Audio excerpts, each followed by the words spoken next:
It's Moriarty, correct? Moriarty. Yep. Moriarty.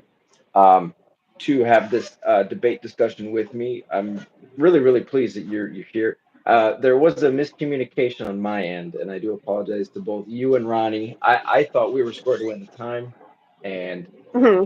uh, it seems that we were, and she was actually waiting for me to give further details, and it was a misunderstanding on my part. So thank you for joining me.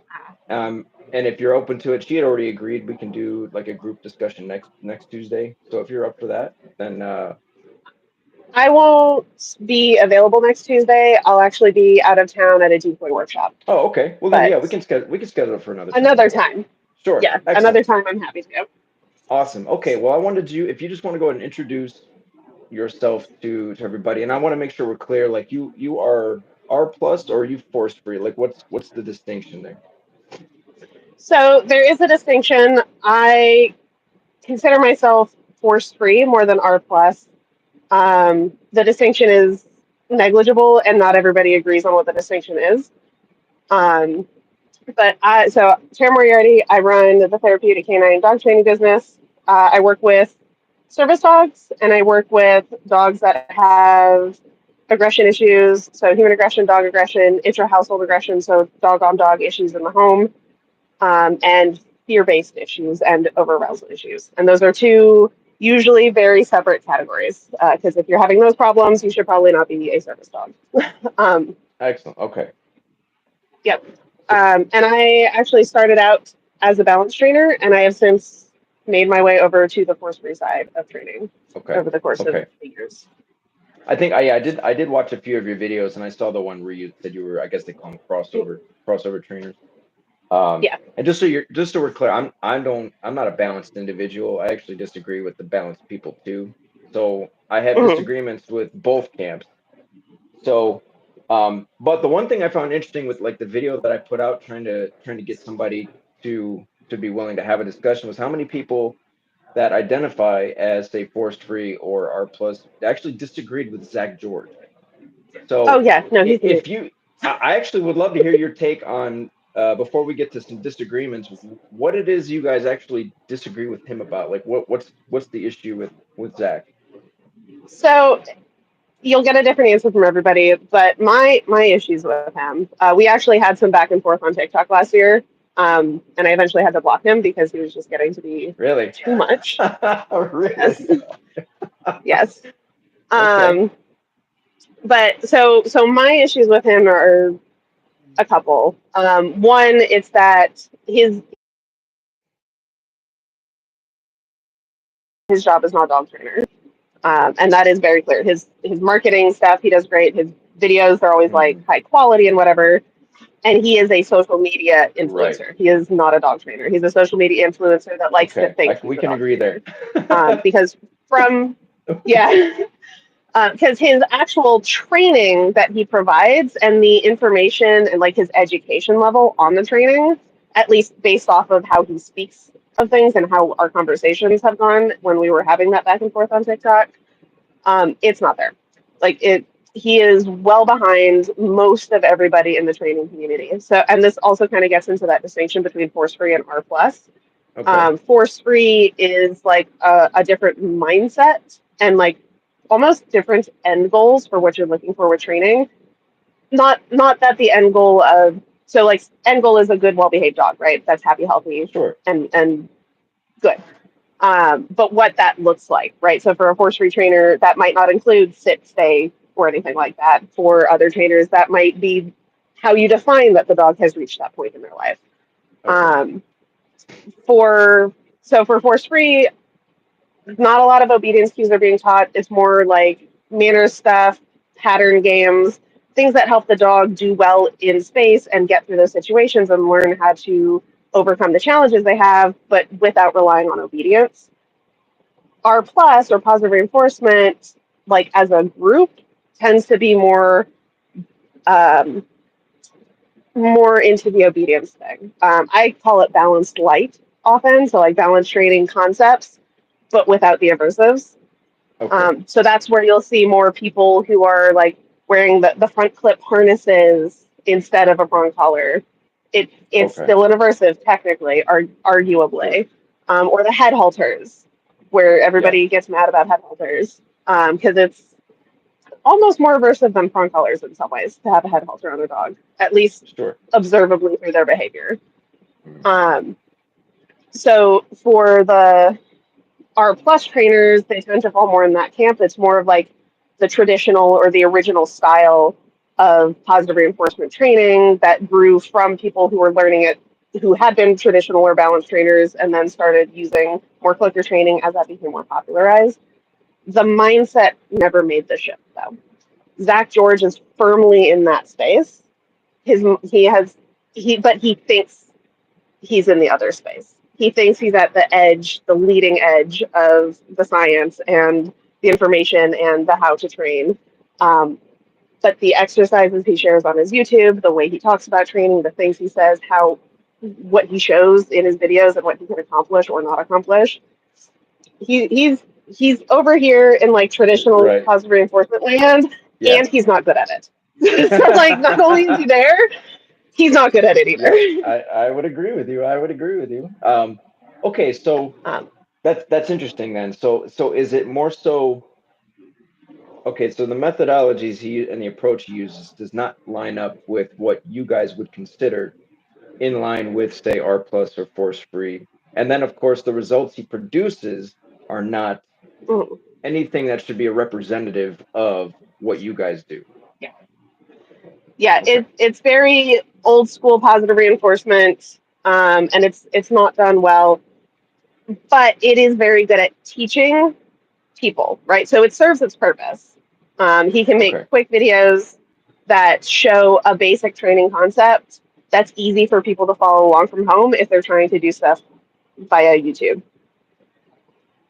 There's another level of that, and it's not conceptually, and like a lot of the things he talks about, because he gets into politics and stuff too, and he Yeah. gets, Yeah. he tries to bring that into the dog world and mix and match it.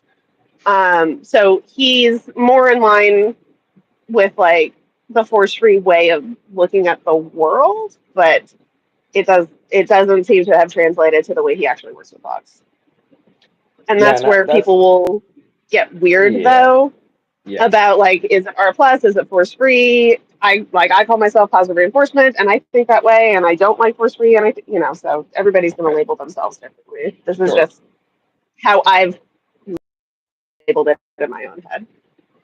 So now, in terms of what you do, because I don't think it'd be fair to pick a disagreement with necessarily your group when maybe you yourself don't agree with. Because I know there are people within certain groups that Mhm. might not all agree with each other, right? So I guess in terms of just what you do, you would consider yourself more R plus. Is that what I'm understanding? More force free, You would be more force free. more force Okay. free, more like holistic type training. Although holistic, if you're on the internet too much, has a balanced trainer lean to it. So Sure. Okay. not So now that way. what?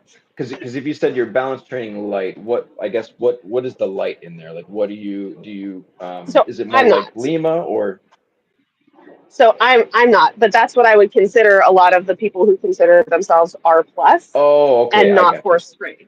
Okay. Yeah. Hmm. So now when it comes But to yeah, oh go ahead. go ahead. I was gonna say so when it comes to what you do, you wouldn't you so that means like nothing that you would consider say an aversive, right? Or what they would call Hmm. an aversive. Now Yep. I think most of the time people associate that with tools, but is there anything else? Hmm. Like I hear people say from the force free dog community, they even go so far as to say like you can't say no to your dog, or you can't express a Yes. disagreement, or you can't. Yes. That's where we would disagree on with things, and so Mhm. um, I That's guess perfect. when you're dealing with say I love that. aggressive behavior, Hmm. um, to me it just seems very unrealistic to because I look at it this way: if we, because I know you wanted to discuss a big core theme of my channel is Hmm. educating people about dominance and what that really is and what it's not, because there's a lot of misunderstandings, misconceptions of what people have with it. A lot of people associate it with like abuse or being Hmm. heavy-handed or things like that. But It is often used to excuse that. it is So sure. It is. No, and that's I call it the dirty word of the dog world because Hmm. what people have associated it with, it's not that they don't have good reason, because I often still see people do things that are pretty borderline abusive, but then Yeah. they would say like, well, you have to be more dominant with the dog, but that's not what it means. That's not what it is. Yeah. Um, and so I see it as like an excuse to punish the dog unnecessarily when that's not really the way I see it. Often. Yeah. Yeah. Often Um, that's how it's used, even yeah, if that's right. not what it means. Sure. So I guess for me, fundamentally, I look at dogs. We have to acknowledge the way dogs are, how they operate, and work from there. So if the fundamental understanding we have of the animal is incorrect, then it to me it's everything we build from there is going to be flawed. So Hmm. my entire premise is that dogs are social creatures and that they operate within a dominance hierarchy. And so understanding that about their nature means we can resolve something like aggression in a much different way. So I wouldn't resort to, say, rewarding the dog, or and I wouldn't resort to Hmm. punishing the dog. I don't live in this reward punishment world like the balanced Hmm. people do. Or say, like the two groups that are always battling with each other. Hmm. They seem to be in agreement that training is a learning, like behavioral issues are about learning and teaching the dog a different way. But I see it as I like to make the distinction that training is skill based and behavioral issues are socially related. So that's kind of tapping into the force-free mindset versus the positive reinforcement mindset. Okay. That's more how force-free trainers would view training, right? Like, yes, training is skills. You can train specific behaviors, but if you're looking to resolve behavioral issues like aggression and stuff like that, you might use some of those skills, but that's not what's solving the problem. That's just a form of management until you can get the dog to be around and make that change within themselves. Okay. So now, how would you then still go about, like, if you have an aggressive dog, what would Mhm. be your and I know it's going to look different from dog to dog to dog, right? But Yeah. I guess in general, like what does that look like for you in terms of, because if we remove the ability to, like, for instance, just tell your dog no, what then is acceptable? What does that look like for you? Yeah. So I am one of the ones that's on that far end of the spectrum that does not use no. Um, Okay. so Well, I we use we could talk about that, sure. yeah, yeah. So I use a style of training called errorless training. So the point is that not that errors are not made, which is what people think when they hear it, but that if errors are made, it's the trainer's problem, not the dog's problem. So you change something in the training session so that the dog can be successful. So the dog never Okay. has to know that they were unsuccessful. Um, so for working with aggression, which I do often, I have several aggressive dogs at my house right now currently. It depends on where the aggression is coming from. It depends on what we're talking about. So, there's dog intra household aggression in the home, something that I've lived with. Then there's dog aggression, but like outside of the home, which Sure. is arguably similar to the stuff in the home. And then human aggression, right? So they're all coming from kind of a different place. They're all the context where they're showing up are a little bit different. So the approach would be a little bit different depending on what's going on. But the baseline foundation of the work is how do I show my dog that they don't have to feel that way? Because more often than not, the aggression is coming from a place of fear. Not always, but most of the cases that we're seeing, it's some kind of fear based. I'm worried about it, so I'm gonna share this worry and make it somebody else's fucking problem, make it go away. Um, if they can learn to feel safe, they don't have to feel that way anymore, and then they can do other things around that problem. Um, so with one of the dogs I have, Irwin, if you were on my page, you probably saw him. He was in a shelter for 5 years because of human aggression problems. So I just took him in last August. And one of the things that we've been working on to get comfortable with people is gradually exposing him to people and desensitizing him over time, essentially, and bringing him closer and closer and closer to people so that he can learn to be like to share space with them comfortably and to exist around them. And we're finally at the point where we're hopefully going to start like making friends with people. um, so what that would look like in a practical sense is when he first got to me, people couldn't come within like 20 feet of us and he'd be barking, lunging, Hmm. not thrilled about it. So I live on 3 acres. I had friends come over and we stood really fucking far apart so that the entire time that Erwin was out there with the people, he was not barking or lunging. And he was getting, mostly he was able to just walk around and do his own thing. I wanted to make sure he was observing the person and like seeing that they're there, and not just like ignoring them. But he could sniff, he could smell, he could do whatever he wanted. He was getting reinforcement with food often, especially if he would look at them and then kind of look away and make that choice to disengage. So we can encourage more of that over time. And I just gradually got closer and closer and closer. And now we're at the point where he can be within, you know, like a foot of somebody, within touching distance, and he's totally fine. Um, he still, every once in a while, will jump up and bark at people in like a training context, because especially when we bring food out, so a lot of his training is done without food. Or I'm the only one producing the food because he gets really pushy. He's a pit bull, so typical Hmm. pit bull bullshit. Yeah. He sees food, he wants it. I'm gonna Sure. push, push, push, push for Sure. it. So the barking lunging that we see now isn't the barking lunging, oh my god, I'm gonna bite you. It's that you have my fucking snack and I want to give it to me. Kind of Yes. bullshit. Yes. That is the nature of a pushy So, dog. Yeah. Yeah. mhm. So now I So it's guess. just Oh, go ahead. gradual Finish up. exposure. Yeah, no, Okay. that's good.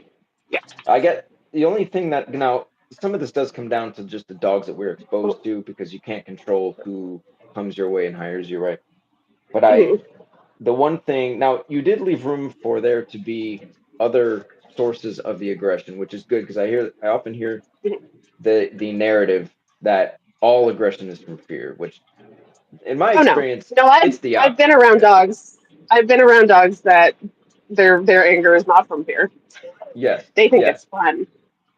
Yeah, That's it's different. fun, or you have just a dominant aggressive dog, right? Or usually in like when I work with a pushy dog, Hmm. it's usually two things. Either A, you have a headstrong dog who is more dominant minded, and that's where the pushiness is coming from, because they Hmm. know that they can push the human around and get what they want.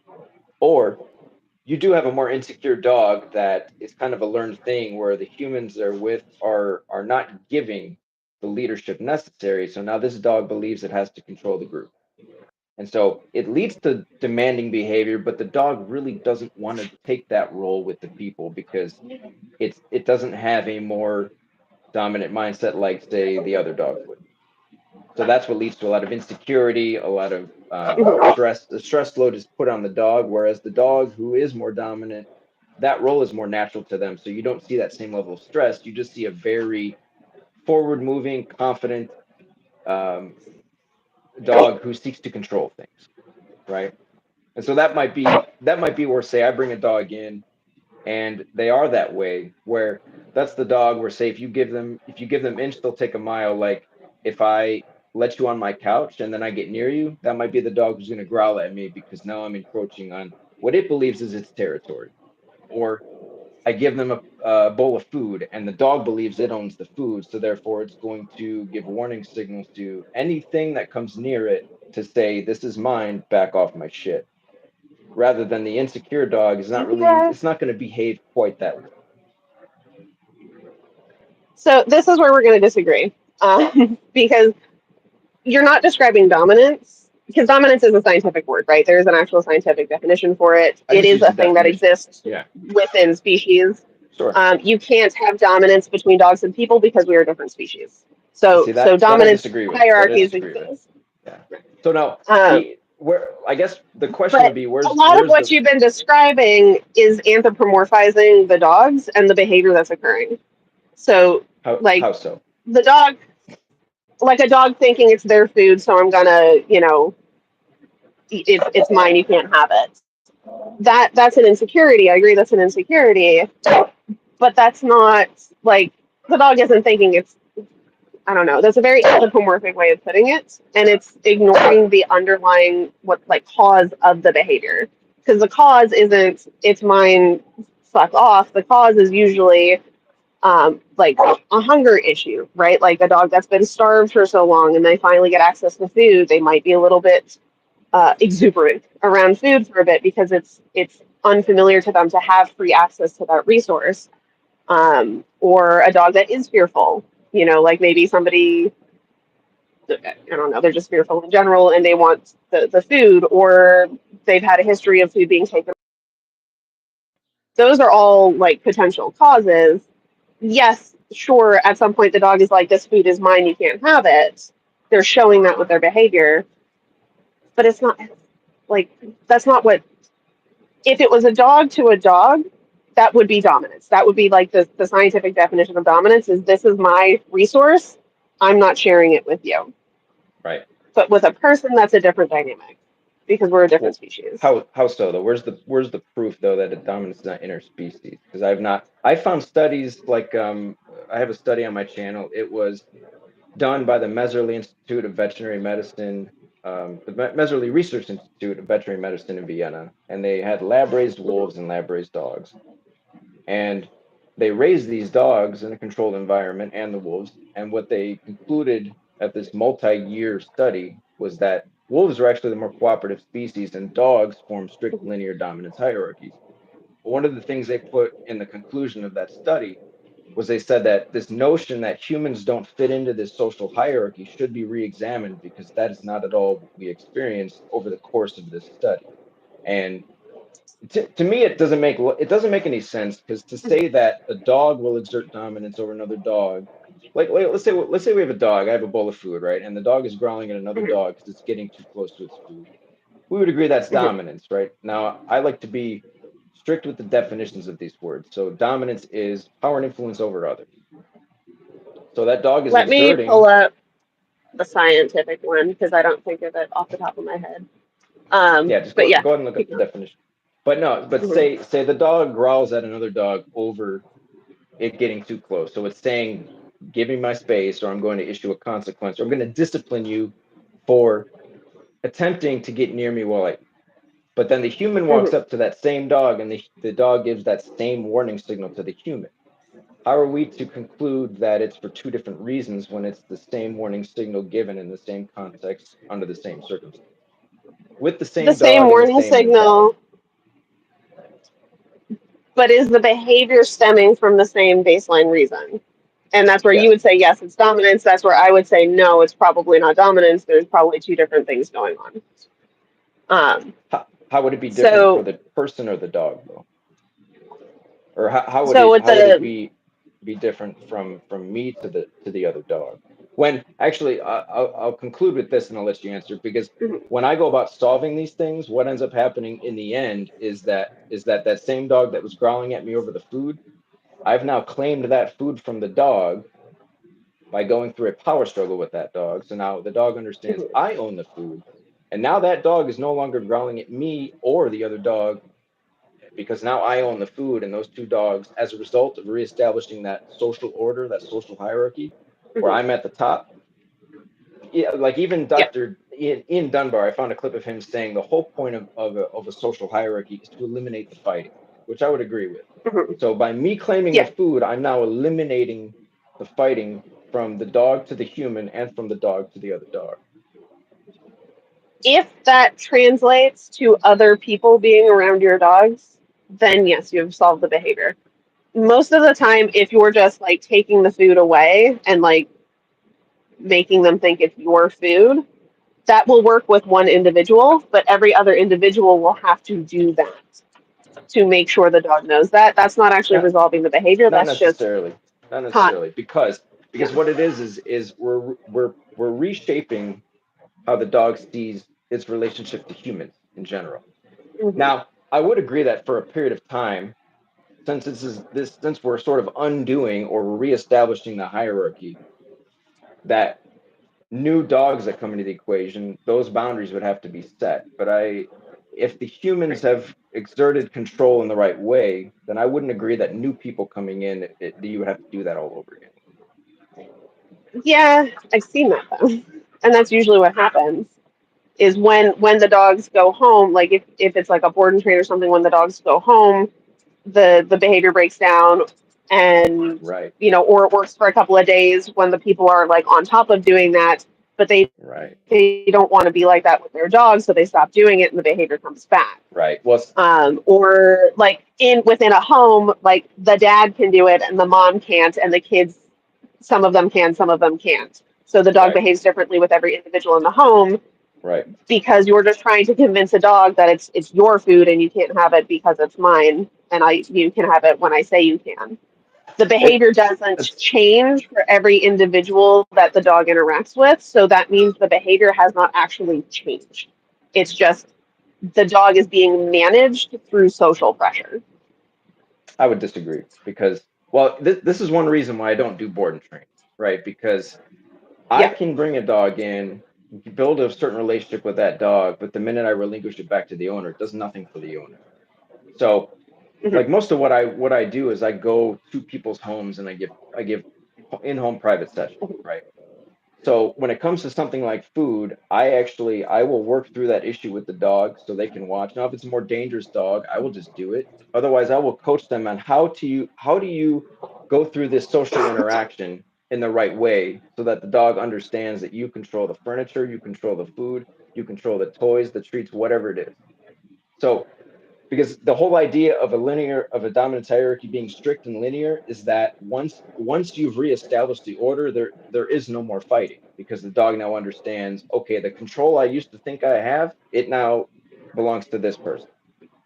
So the dog will no longer seek to control things it used to because the dog perceives the people it lives with differently than it used to. Now, if you have a group of people and you have a dog who maybe doesn't do it for the dad, but does it for the mom and the kids, well, all that tells me is that the dad is now put himself at the top of the hierarchy, and then the mom and the kids are still below the dog.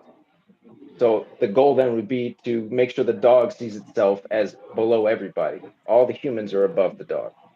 So though I address these things from a social perspective because this is the quickest way Hmm. and the most permanent way to resolve these issues. And that this is why I don't see these things as learning endeavors. Like I'm not teaching the dog to be respectful when I give it food. I'm actually, like I said, I'm going through a power struggle with the dog. And so I'm taking power from the dog back into my hands. And now, See, but why do you have to have a power struggle with your dog? Like that's the thing that just never sat well with me, is why with a social species do we have to have these constant power struggles? We don't. We can resolve the same behavior problems without the power struggle. but you just said when you've seen it be the case that when you relinquish dogs back who have those issues, the issue's not solved, When right? if the training was the style that you're describing, where I'm teaching the dog, this is mine, you can't have it, that's how this works. With the training I Right. do now, that's not the case anymore, But I guess right? So my that so question as would a be, crossover, excuse me, no, you're fine, you're um, fine. as a crossover trainer, I've done that style of training before. Maybe not the exact same way that you do it, but Right. I've stopped at like everything along the way. I was Lima for a while. I used exclusively e-collars for a while. I used e-collars and prong collars for a while. I used just slip leads for a while. Like I've done a lot of it. I've done entirely too many things. Um, Sure. and for a good chunk of that, I part of the foundation of the training was that there is this inherent power struggle, right? Like you have to make the dog know that you're in charge. You have to be the one Yes. to be the person. Like they have to know you're on top. Yes. Um, and consistently, when I was training that way with that mindset, regardless of what my specific techniques were, because at different times, I would still see a lot of those issues pop up, whether it was a board and train or in person, like one on one sessions, where if the hierarchy in the house changed, even if I could get everybody in the house to be on top, right? If the dynamic of the house changed, we had to start over again. So if like somebody new moved in, like they got a roommate or something, then we'd have to do that training again with the roommates. If you moved houses, like I used to be in the military, I moved a lot. Every single new house we moved to, I would have to reassert all of this stuff. When I started crossing over, when I started looking to the more force free and that mindset shift of if they're social creatures, why are we having these constant power struggles? When I let go of that power struggle, the behaviors stopped becoming these consistent problems. And I wasn't even like a force trainer at that time because I was still using e-collars and squirt bottles at the time. So it wasn't even that I just ditched aversives entirely. It was I ditched that power struggle mindset. And I started looking at training differently and that you don't have to have these power struggles. And all of these problems that had been persistent, which is why I tried so many different styles of training, they started to actually go away and stay away permanently, even if I did move houses again, or we added another dog, or like I got divorced, so everything got turned upside down, right? Like the dominance theory and like that power struggle mindset, you're looking at the problem from a point of there has to be a winner when everybody can win. Like Yes. I'm gonna sound like a Yeah. communist, but we can all share the resources. Why are we fighting over the resources? We live But together. to me that denies the nature of dogs, though. That's what I disagree with it, because fundamentally dogs operate this way. And so I can either choose to accept that's the They nature, don't though. but they do. Like, if I could show you, They I don't have though. They don't dozens though. of clips of dogs, groups of dogs on my channel showing how they establish hierarchies with one another, No. especially in relation So to food, right? So to look at that and say it doesn't exist, or it's just a theory, or this isn't really how it there are should go. social dynamics. Yes, yeah, There are social dynamics, sure, but they're not all social dynamics are not based on a power struggle. yes, they are. Yes, they are. No, they're not. Power struggles are just a principle of nature, right? So, like, They you're don't have okay. to be. I'm sure you've had a job, right? You've had a job, right? Yes, Okay. yes. So in the human world, because I make this analogy all the time on my My channel. job is a terrible example though, because I was in the army, so there is a very Well, definitive no, actually, hierarchy there. the army, yeah, the army is a great example, though. The military is a dominance hierarchy, but every workplace is in the human world a dominance hierarchy, right? You wouldn't, But they don't out have to of, be. well, history has not You proven can that to have be true, people though. with different, right, but that's because the people in charge have the same mindset, Sure, but right? no, what I'm saying is you can be a good leader, right? You don't have to be a dictator. What I'm saying, though, is your workplace is structured a certain way because it gets things done efficiently, and it eliminates problems before they start by having this social order, right? If I understand my role Or as an employee, then I know that if I talk back to my boss, if I'm disrespectful to a coworker, I slack off on the job, there's going to be consequences, right?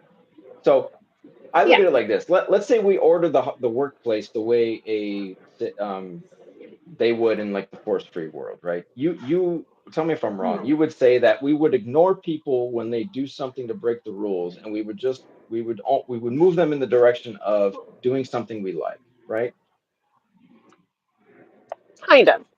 I would set it up so that they would not be likely to make that mistake in the first place. So in the human world, that might look like, hey, these are the rules of our workspace. We're nice to people. We're Right, not mean for no fucking reason. Like we don't steal shit from the business. We right, do all of the work that we're scheduled to do. And if we can't do it for sure, whatever reason, we let somebody know so that somebody else can pick up the slack. Right. definitely, So we have some boundaries, some guidelines set in place. Then right. new people come in, you give them a defined role, and Hmm. every role in the business can be accounted for. So all of the things that need to get done can be put into some kind of category, and we can have a person Right. handle each category or multiple people handle each category. Whatever Yes. category that person is going into, they could come in as like, hey, you're here to learn. This is what this will look like. I'm going to walk you through it, set you up, like give you a couple little like smaller assignments at the beginning. And then as you get figured out how this stuff works, you can get more and more assignments and be more integrated into the business. And then you have a new employee. That doesn't necessarily Sure. have to take a ton of time either. What I'm saying, though, is, so, and I agree with all that, but what do Mm-hmm. you do when somebody breaks a rule or disrespects the boss or disrespects a code? What do you do when somebody violates those policies? So you could put those in that initial policy, right? So like the policy could state, say if you are mean to somebody, I don't even know what a good consequence would be because in the art, like it's just tell you tell somebody not to be an asshole, right? Like, Sure. Yeah, we can go with that. That's you still a know, like consequence, right? don't do it. Yeah. Yes, right. So But so that's right, what I'm saying is so we you can acknowledge have that it's necessary. consequences. You can have consequences that aren't like punishing or don't I feel agree. like I agree. I agree. consequences are part of life, right? Sure. The ABCs of training. The consequence could be that the dog sits, though. So any action is a consequence of the thought that went into creating it. Yeah, I guess what I'm saying though is in the dog world, like my dog Grey Goose, for Mhm. instance, right? I have many videos on my channel of her disciplining other dogs, right? So when I bring a new dog in, she makes it very clear as soon as they walk in the door, as long as they're the type of dog that has a chip on their shoulder, she Mhm. will let them know that she is above them as soon as they walk in the door. Now, if that same dog gets near her when she has a bone, she will growl at them. Mhm. And if that dog gets too close, she will snap at them. So that's the consequence for not adhering to the warning I gave you. And now she's not biting the dog. Mhm. She never will make contact that way, but she's very assertive and strong when she makes that snap to let the other dog know you better back the fuck off or like I'm not tolerating this. So it's a zero tolerance policy in So her world, right? So I apply that same logic when I work with dogs who have serious issues. Is there has to be a zero tolerance policy? But I agree, we don't need to take the so route of punishing, right? There is just needs to it be consequence. dominance or is it communication? It is Is it still dominance dominant. or is it communication? Yes, because again, what's the Or is it definition? communication? Power and influence over, right? She's exerting power and influence over that dog. Right. Or this is mine, fuck off. Like somebody doesn't have to be in power over somebody else to say Yes, she this does. is my Yeah, food. because when I Fuck come to off. take her bone away, she doesn't do that because I have power and influence over her. So that's how the hierarchy goes. If I Or because you have a better relationship, right? If this dog no, is new, she doesn't know this because dog from I nobody, established the right? same. How, or they have a bad history of having these interactions on a constant basis. If those interactions happen on a constant basis, they develop a poor relationship where they get more and more into that we don't like each other. So they can either, avoid each other because somebody else in the house is going to say, don't escalate, or it will escalate. Well, no, Same it's thing with not humans. If you adversarial. develop that kind of relationship, then it's going to, if you develop the relationship of if you have something good, I trade it out for something better, or, most of the time I do that, then we're not going to have any problems. But if the other dog is coming in, newer dog, I don't know you from nothing, you're just all up in my space and you ignore my previous warnings, fuck off. You don't have to be in charge of Right. them to say, back away. Yeah, well, I do because what happens to people who don't make those things clear to that dog? They end up being the ones the dog disciplines because they broke the dog's rules. Like, say, for the bed, for No. instance, I've had clients where they're like, my dog growls at me when I get near the bed, it's on the bed. Well, that's a clear sign that the dog believes it's higher than you in the hierarchy. Or my dog growls That's at a me when clear I get sign near that its the bowl. dog thinks it's a spot and he doesn't want you Right, in a spot. That again, doesn't right, mean that the dog ownership, thinks he's above ownership. you. Yes, because the dog is claiming ownership of my shit. That's why the dog believes it's higher than me in the hierarchy. What I'm saying is when If I the meet dog the dog, doesn't know it's your stuff, no, but what it right? does You is sure has. the dog believes it controls it though. That's the thing. Because dominance, if you look at the word dominate, right, it's to rule or control. So the most dominant, now the word definition of dominant is the most influential and the most powerful. So if I'm a dog and I believe I have the dominant position in the home, I'm going to make rules for everybody. I'm going to claim territory. I'm going to discipline those that break the rules. So again, that's where the power and influence over comes in. I like if I bring a dog in, I make it Or clear to that dog. I set boundaries to let the dog know that I control everything, and Goose is the first dog above that dog. So what that looks like is I can come in and take either one of those dogs' food, but if that dog gets near Goose, she will discipline that dog. But that dog will never come to try to take Goose's food or my food. But she can come and actually take that dog's food away from it, and it will give it up because that's how the see, and hierarchy that's works. just a shitty relationship. That's No, just a shitty that's relationship. how they That's are. you're That's how creating they a are. bully. That's a bully, No, no, right? no, Like no, if one dog can go steal food from the other dog without no, no, consequences, no. but the other dog can't do the same in return, that's just bullying. That's No, but not that's how, no, dominance. no. What I'm saying is like if I give two dogs the same thing, I'm not going to allow one to Yeah. steal it. But I'm saying she can if she wanted to. That's how they work. That's how it is. Like I'm going to let the other dog keep what I gave it, but she can still go and take it from that dog if she wanted to, and that dog's So not going to so fight. you have different rules in your house for different dogs. You've No, decided for them who gets to be in charge and who doesn't because you're the one who's enforcing that. well So I'm why in can't control all of the always. dogs be on equal footing? But that's not Like how why is nobody's on one equal dog footing. allowed to be a dick to the other dog? But why is one dog allowed to be a dick to the other dogs if It's they're not not about allowed being a to be a dick. dick back? This is how they create Yeah, it order. is. If It's not you're about coming being to a steal dick my though. food, if you're coming to steal my food and you're allowed to take my food and I'm not allowed to take yours, that's a dick move. That's just being an ass. Oh, Like that's what I'm saying because is you Goose don't have could, to let but I any don't. dog. You don't have to let Right. any dog get the Well, no. food. Listen, I said that I don't let her do it, but she can. Hmm. That other dog's not going to put up a fight.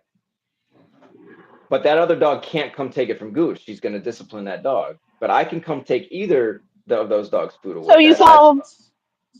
So you solved one dog's resource guarding, and you only partially solved the other dog's resource guarding. no, because she doesn't quote resource guard with me, or if I told her Right, to but stop if growling another at that dog dog, comes up to her food, she's yeah, I'm gonna gonna let snarl her. and snap No, no, about yeah, it. I'm gonna let her do it. Yeah. I'm going to let her do it because Yeah. that So, is Mother Nature doing its job. but you wouldn't let another dog in the house do the same to her. I would if that dog were actually more dominant than her. I would let that play out, and if she were actually the bottom dog between those two, then I would accept that. But that dog would need to show me that it can exert that level of dominance in a balanced way and not hurt my dog, right? Or you can just So teach them to not growl when other dogs are near their food and teach the other dogs to not go near their food. no, but And I know you said you it's wouldn't let them do it, right? So you no, taught them yeah, not to I go wouldn't near let each them do other it, eating right? food. Yeah, But that's just a behavior issue. That's not a no, hierarchy thing. That's a behavior problem. it's totally a hierarchy thing because my dog doesn't have a It's behavioral a, issue. Like it's if a she it's a disciplines another temperament dog, it's a temperament issue. A anybody that's temperament seen issue. my dog, hey, I get go watch any videos of my dog on my channel. You would not agree Oh with, no, I'm yeah. not. I'm not saying that's. No, I'm not saying like overall she has a temperament No, issue. I'm saying in that specific context that's a temperament see, I don't issue. see it that way. I see that as Because so I have this guy right here. He's an asshole. I call him an asshole because he acts like an asshole. Um, it's not dominance. It's his temperament. It's his inherent temperament. He is he's 11. He's my experimental dog with everything that I did. Um, he's been through all the fucking things. Um, he with other dogs, he's on the spectrum of dog sociability. He's towards the end of I'd rather just not deal with other dogs, but I can be neutral and I can tolerate them. sure. I got no They're problem not with my favorites, but I can coexist with them. But that. if other dogs are getting into his personal space, like if it's just like running around in the yard, it's usually not a big deal. If we're hanging out here, it's usually not a big deal. But when he gets comfortable and starts sleeping, if another dog gets close to him, he might growl because he's comfortable and he's sleeping and he doesn't want to be fucking woken up, which is a Sure, reasonable response, not a sure. hierarchy I got thing. no problem with that. I got no problem with that. If he's got if dog like the puppies, he hates puppies. He thinks they're the fucking worst thing on the planet. So if the puppies come close to him, he will snarl and snap at him. He overcorrects. That's a Mhm. temperament issue. He just doesn't know Yeah, how to I would manage say that. the overcorrecting is an issue, but I have Yeah, no issue with dogs putting each other in their place. That is a hierarchical thing playing out, right? The more it, dominant dogs it's a should be communication putting though. it. No, it is communication. But what is it communicating? It's communicating that I am stronger than you, and you need to. It's communicating. I don't want you in my space. Yes, but I don't. you would agree that the more submissive-minded dogs aren't going to do that, right? No, Right. So no, it's a more no. They it's will. No, I any don't dog will because not I. So necessarily. I I don't necessarily see like categorize dogs as dominant or submissive because again, like I used to. but I don't do that anymore because it's a spectrum of temperament. It's not black and white, No, one I, versus the I other. agree. I agree with you. I agree with you. It's Yeah, some dogs are less inclined. Like if one dog tells them, "Hey, stay out of my space," they take that and go, "Okay, cool. sure. I will stay out of your space. That's not my problem," and they won't ask again. Other dogs Right. are dumber. Other dogs need a couple more times to get the fucking hint, and then if they don't get the hint, the other dogs are going to escalate in their communication, right? They're going to go from like side eye, like stay out of my space, to that lower nonverbal, not snarling, snapping, just like stillness, go away. And they'll escalate further and further up that ladder of intensity until they get to snarl, snap, whatever. Right. Um, the dumber the dog is, the more they're going to go back for more. It's like, well, you said no earlier, but maybe now. And I say dumb endearingly, not in like an intelligence level, because some of these dogs are incredibly intelligent in other ways. Sure. They just socially inept, or socially optimistic. We'll say for puppies, especially. See now, for Like me, if I I had a asked you dog like before, that, what about yeah. now? See, What if I about had a dog like now? that, yeah, I would just let the more socially inept one kind of learn a tough lesson Mhm. where, okay, you want to push that boundary, well, you're going to get disciplined, and then you're going to realize, okay, that was a bad idea. But I shouldn't do that. they don't always.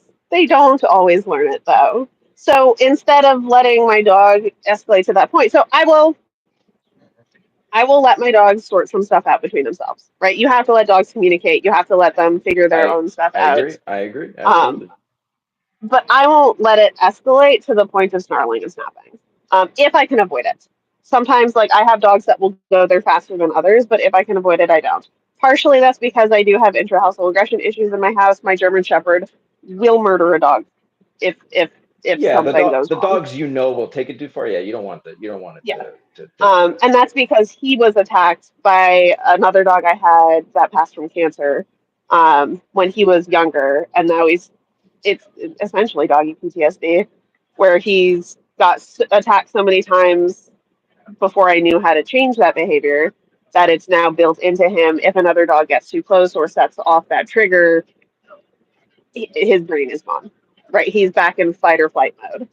Um, So I can't let a lot of snarling snapping going on in my house because that will cause too many problems.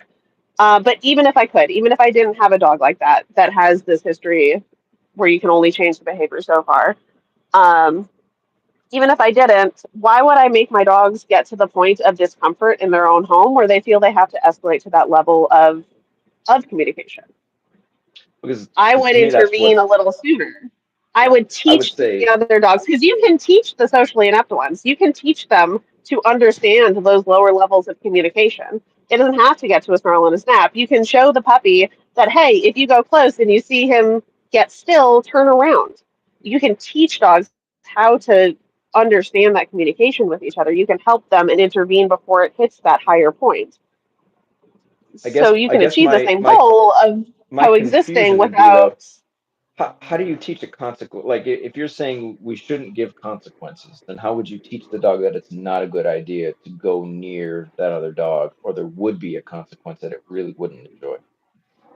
Like if I like if use you food can't even tell your dog often. no, okay, and see, yeah, we have a fundamental disagreement So there with I use food food, too, but or because sometimes it's not safe to use food, right? So sometimes dogs are earlier in this learning stage, and having food near each other could lead to a full-on fight. You teach a cue, right? You teach a recall. You teach a hand target. Like, hey, you're going that way. Come this way. Come touch my hand. Come recall to me. Leave the dog but alone, and you can but with translate that to a different cue later. You can say, leave it, or enough, sure, or all done, this is and why just tell I them to guess stop. I disagree with everything being boiled down to learning and teaching and a um this way of thinking, because if that dog is socially inept and I do something like that to keep it away from a dog who may issue it a consequence that actually could teach it much more quickly, then that dog is going to keep being socially inept because it didn't get the social pushback from another dog to So, teach it the right way to behave, right? and this is why I think you should probably try using more food. Since you said you wouldn't use food in that situation, No. this is why food would be helpful. So, well, Because I yes, have good I reasons for not using agree. food. I agree. The cues over time is just management. Because Right. anytime you as a human are having to tell your dog what to do, you are managing your dog. So if you have to use a cue to tell them stop doing that every time they're interacting with a dog, you're just managing them. But if you're using food, Right. right, so that might be the beginning until you get to a point where it's safe to use food if safety is an issue. Or if it's not an issue, I just won't even start there. And I might teach it so that I have it for my own convenience because sometimes it'll still anyway. So you teach it with food. If they're going up there, they're getting in the way. Throw food scatter down. They start sniffing. Their arousal level lowers. They start self soothing. Whether or not they're like worried, that's irrelevant. It's something worried, excitement, whatever. They're getting in the space of the other dog. They're not listening to the cues, so they need to lower their arousal. Sniffing will help that. Eating helps that. Then they can finish eating, look back up at the dog, and either choose to approach or not approach. If they choose to approach again, the other dog's not cool with it, throw another food scatter. And you Mhm. teach them to self regulate. Because I'm not telling them what to do, food is just falling from the sky. Then they're learning self regulate relatively quickly, sometimes within a couple of days. You will see the dogs go up to the other dogs and start sniffing the ground on their own without having food be thrown to them. They are learning to self regulate when they see the dog doing something that got them food before. They start to sniff on their own, and then I no longer have to be part of the picture. We have resolved that problem. Our socially inept guy is feeling a little less socially inept because he has something to do that he can choose to do on his own and not have to get into the fight with the dog.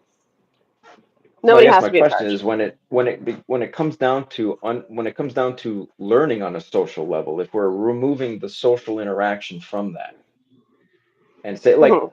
let's analogize it again to say the workplace where like if I have somebody who Well, you keeps don't have to remove the social interaction. So if the dog is approaching with that lowered arousal, they're not going to be doing those pushy behaviors.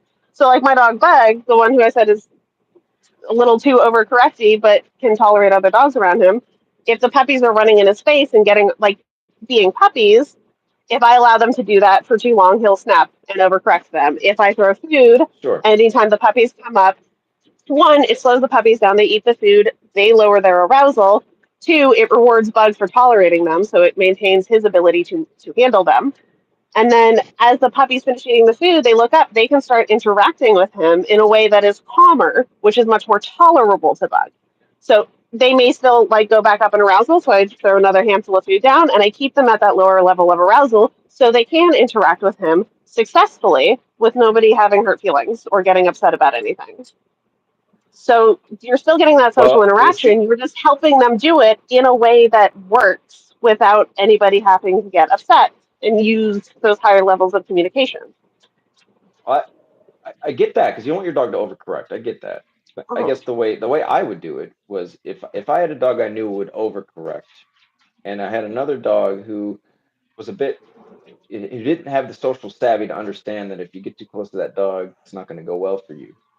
I would address both dogs where I'm going to get in between the dog who's going to overcorrect and the dog who's getting too close. I'm going to establish a boundary, right? Mhm. Where I may let that dog growl, but then when I see it may take it too far, I'm going to address the dog growling, and I may like snap my finger, clap my hand, or just address the dog and let it know that all right, that's the right level. You can stop there, and then I'll send the other dog away.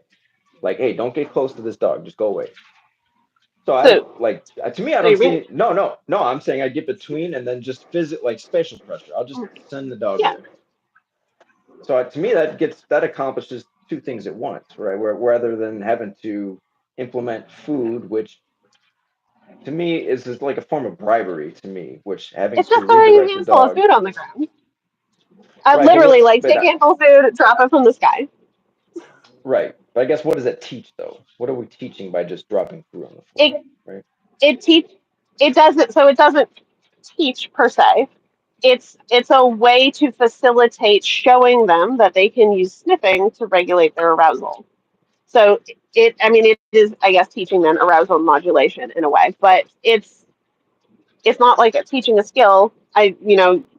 They're still in the space with the dog, but they're lowering their arousal. You're using the what the food can do physiologically to help lower their arousal level in their body. You're using the sniffing, again, to use that physiological mechanism to help lower that energy level, lower their arousal, so they can have a better social interaction. So they don't have to leave the social interaction. They can stay in the social interaction. It can continue. We're just helping them keep it lower. So say like a debate like this, right? I think We're I understand what you're modulating saying. our arousal pretty well currently in this debate, Yeah, right? yeah, There are some times though where you see people get into these arguments and people start too yelling, high. people start not Yeah, listening, it yeah. gets way high.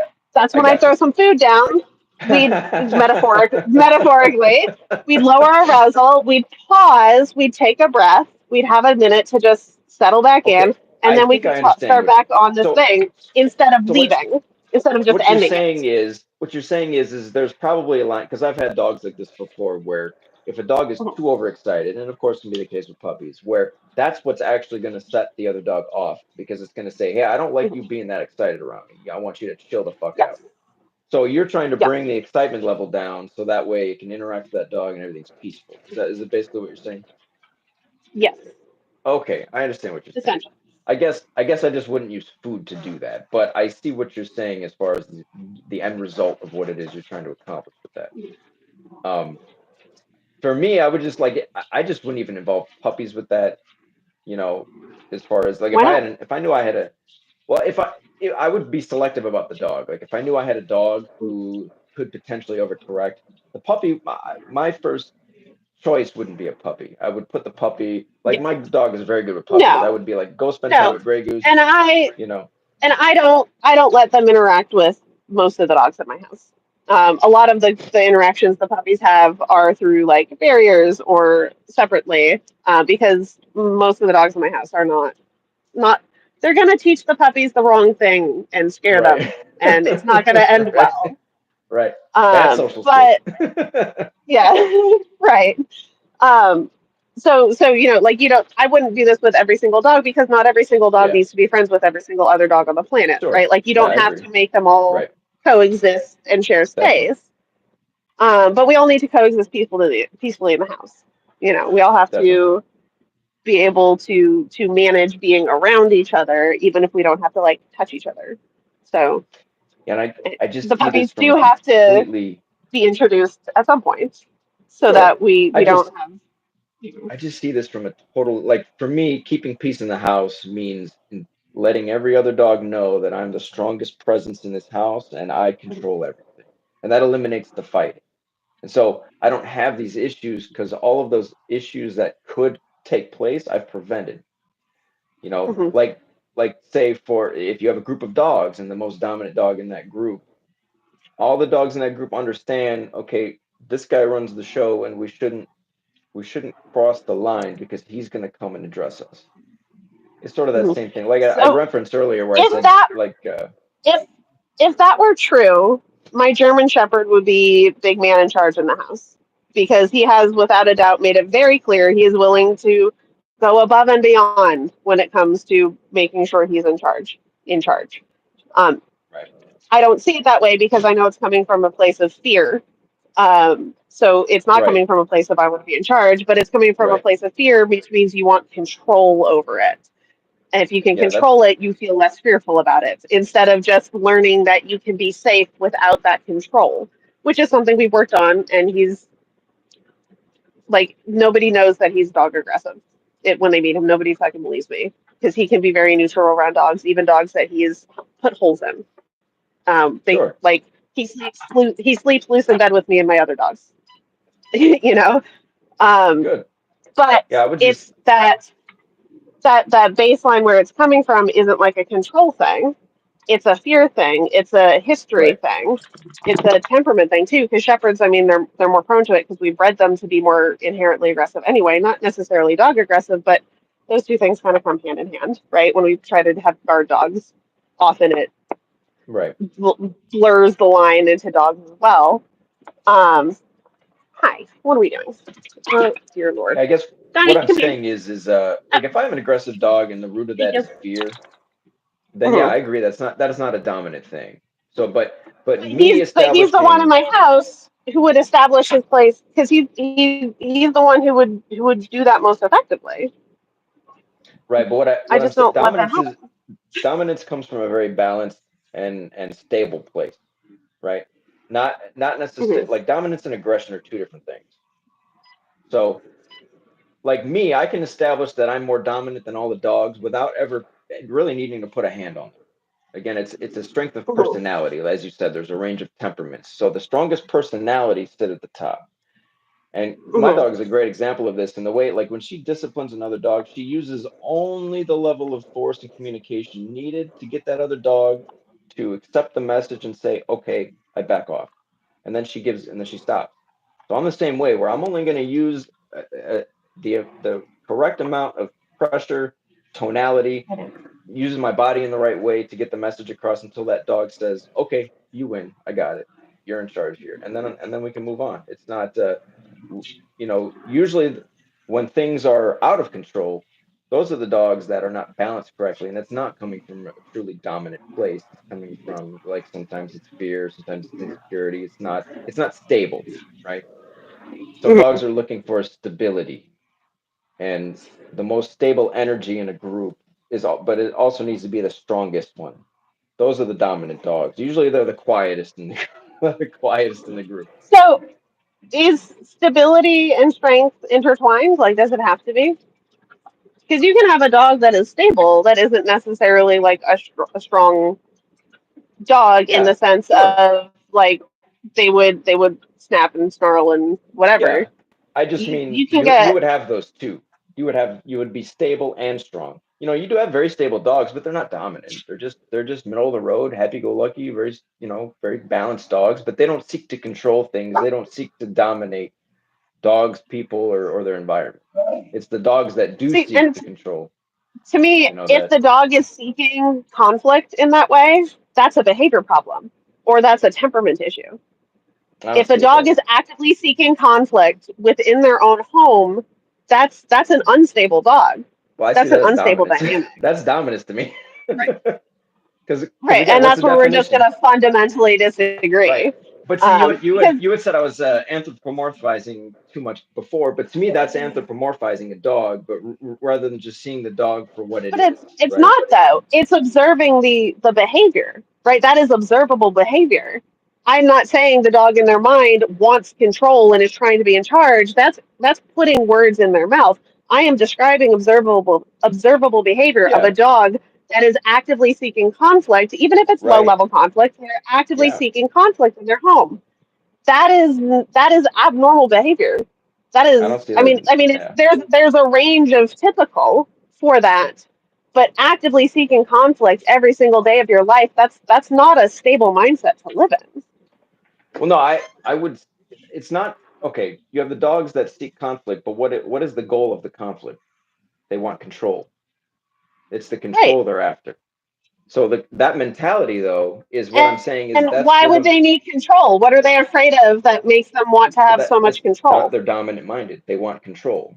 That's why they engage in power struggles and they seek to control things, just because they have that mentality. This is why I'm saying this is more But natural. how do you know they want control? How do you know they want control? Well, you just said it's you can observe it. So okay, let me put it to you like this. You can Let's say observe I bring a dog into my home, right? resource guarding. Yeah, but say I don't. Yeah, I always put it in quotes because to me, resource guarding is just dominance hierarchies playing, right? it's a behavior problem. I don't see it that way. I don't see it that way. I see that as a dominant or as a dog exerting dominance over people, dogs, or its environment to say, this is mine. And if Honey, you yeah. get too close to me, I'm going to discipline you. See, the dogs at the top of the hierarchy do the disciplining. They make the rules.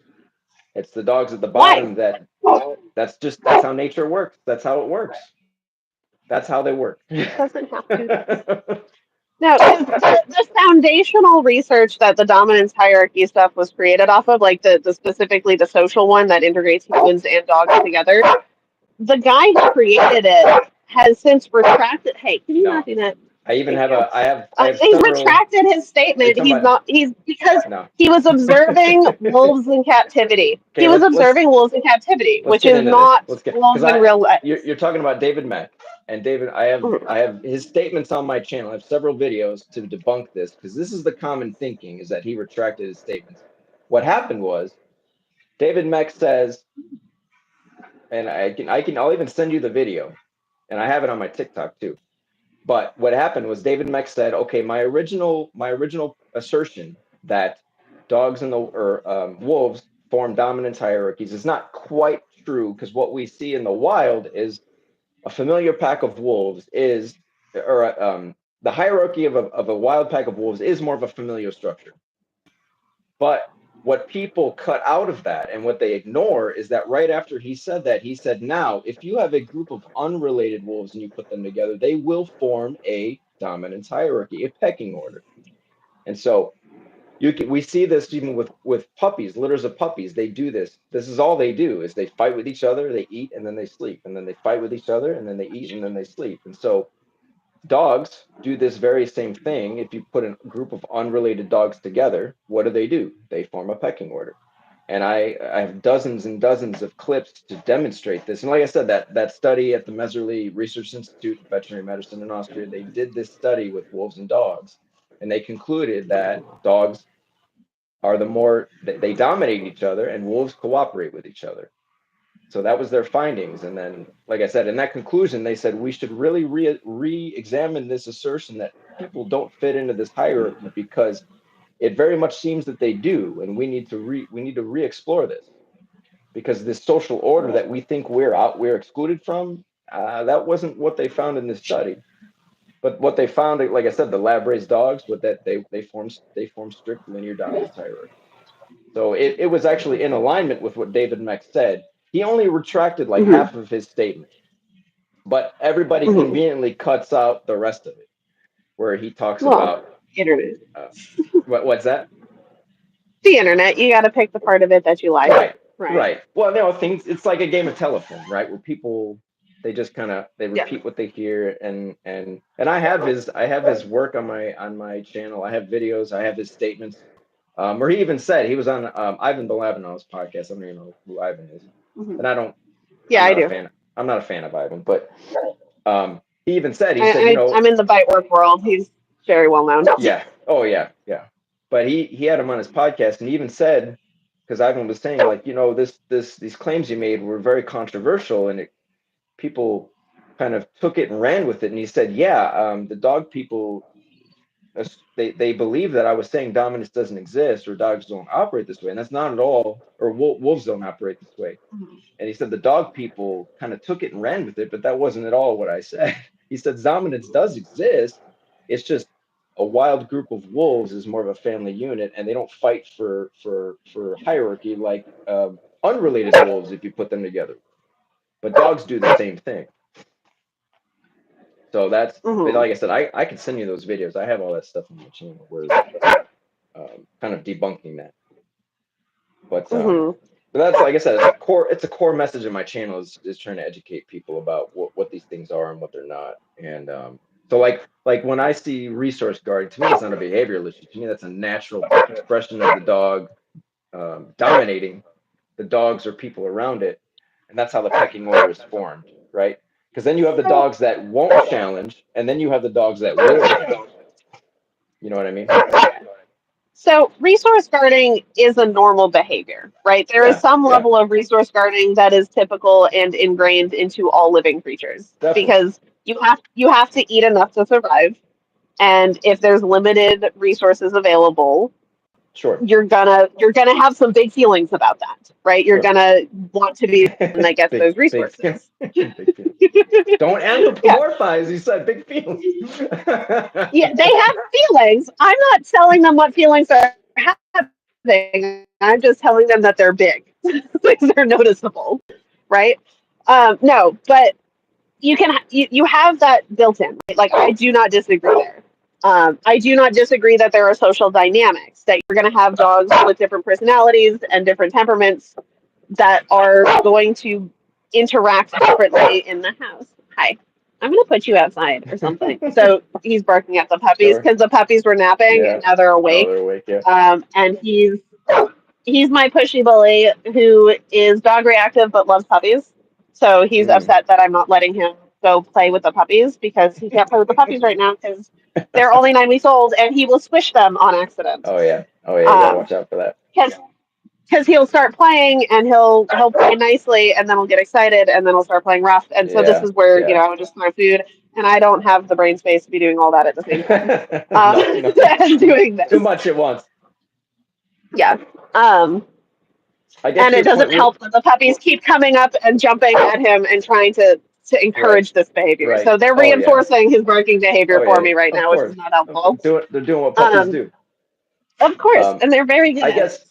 Would you agree though that like because I agree with you, yeah, dogs are going to seek to get whatever food they can, but would you agree that say if I have a litter of puppies, that there are going to be dogs that are going to get in there and they're going to fight for control over that food more so than others, where you're going to have dogs that just Sunny, kind of they're kind of Sunny. like trickling out at the end of the group. They're not really willing to fight for the food. Like, would you be willing to agree with that or Yeah, because you're going to have dogs with different levels of how much they care, right? You're going to have dogs that are, come here, Donnie, get up here. Thank you.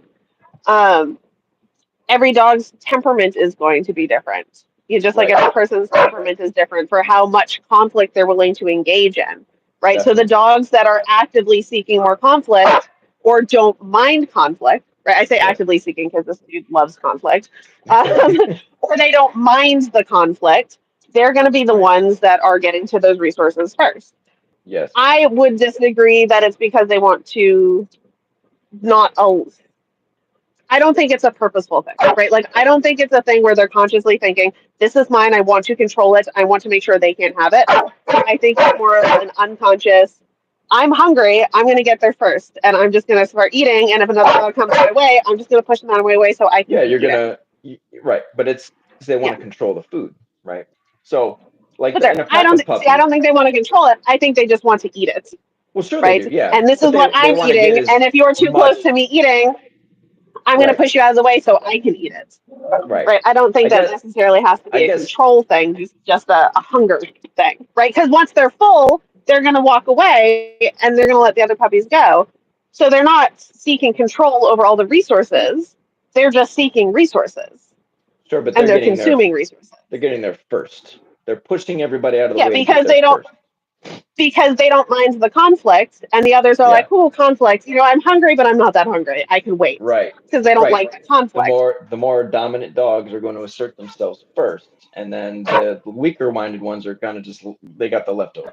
It's like, well, you didn't fight hard enough to get it, and then you just stuck with whatever's left. You know, so that's how, Yeah. like I see a litter of puppies. Maybe the two or three more dominant dogs are going to fight. They're going to get as much as they can, and then the weaker minded ones are going to hang out on the outside. And then when the stronger dogs are done, yeah, the weaker dogs come in and they get what's left. And so to me, that's a natural. They're establishing a ranking system where now if those stronger I, puppies understand that I can push you guys around and get what I want, then that's what leads to what they call, say, resource guarding, where See, that dog might I think believe, it's you know, just an example of the amount of conflict and conflict, like conflict seeking or versus conflict avoidance that a dog has. Because when you look at that stuff, when you take the other dogs out of the picture, if you're doing a temperament test on a dog, you can test their desire for conflict, and you're going to see those same levels of conflict, right? So the puppy that's always right, first to eat all of the food and that is most excited to get there and that will fight off other dogs on their way, when you test their conflict seeking behavior, they're going to score the highest in the litter, sure, exclusive to any other puppies being in the room, because when you're temperament testing, it's one puppy at a time. So that's just a measure of their conflict seeking, right? And the dogs right, that have that are the last to eat, when you test their conflict seeking or their conflict avoidance, they're going to be the most conflict avoidant. They're going to be the ones that score lowest for right. desire for conflict. And Yeah, the because way that happens when when there's no other dogs in the room, that kind of disproves the whole like dominance control thing. Because if it was just about control, they wouldn't necessarily show the same amount in that different context. well, what I'm saying is you really only see it play out when you have groups or No, when you you don't, because have you can test it because it's conflict. You can test it on an right, individual level. right. But I guess what I'm saying is, let's say I have a dog who scores high on that, right? would you say that that dog is more? Okay, hang on. I'm gonna go Yeah, do whatever you gotta do. Yeah, move. You can come with me, sure. but we're gonna move. Being rude, and I am going to do the very stereotypical four-speed dog trainer thing and make it be not my problem right now, and it can be a future Clara problem. Danny, go outside. Go outside. All right, so we can avoid this behavior for right now, and we'll deal with it later. Um, Well, I guess so. but yeah. What I'm saying is let's say we have a dog that scores high on that, right? High conflict Mhm, seeking. Is more headstrong in that regard. What I'm saying is let's say you put that mhm, dog into a home. That dog is yeah. probably a lot more likely to, let's say, like you, I use examples of the territory food, whatever. That dog is probably going to be more Mhm. likely to growl at an owner for getting too close to what's on the couch, or growling to an owner when it Yes, gets too close and it's on the right. because So to me, because what they're you just high conflict described, seeking dogs. yes, to me what you just described is the more dominant dogs, all the higher conflict ones, down to the less dominant ones, which are the least conflict seeking. Mhm. So that's really all. When I hear you say that, that's really all I hear is most But dominant to least dominant. right, but dominance doesn't exist by itself, right? Dominance is a social interaction. One dog is dominant over the other. So if you can see that behavior when the puppy's by themselves, is it dominance, Well, or is it it's a just mentality. temperament? Yeah, I would agree. It's a Temperament, mentality, temperament, same thing. because and you can see it between different dog breeds, right? So like Donnie is very conflict seeking. He's a pit bull. Most pit bulls are very conflict seeking because we taught them to be that way. We've bred them, not taught them. We've bred them to be that way. We've selected continuously the dogs that are most conflict seeking of all of the dogs and put them into this breed. So if you compare them to like a lab who have not been bred to be conflict seeking, the the the the pit bull's always going to be the dominant one, not because they're Mm, actively like wanting control of stuff, but because their temperament is to seek conflict and to find that enjoyable, I right? disagree. I disagree because my channel, I have so many dogs on my channel that because to me breed is secondary. I don't breed is not that important to me. What when we to me the social component of dogs is the most important thing.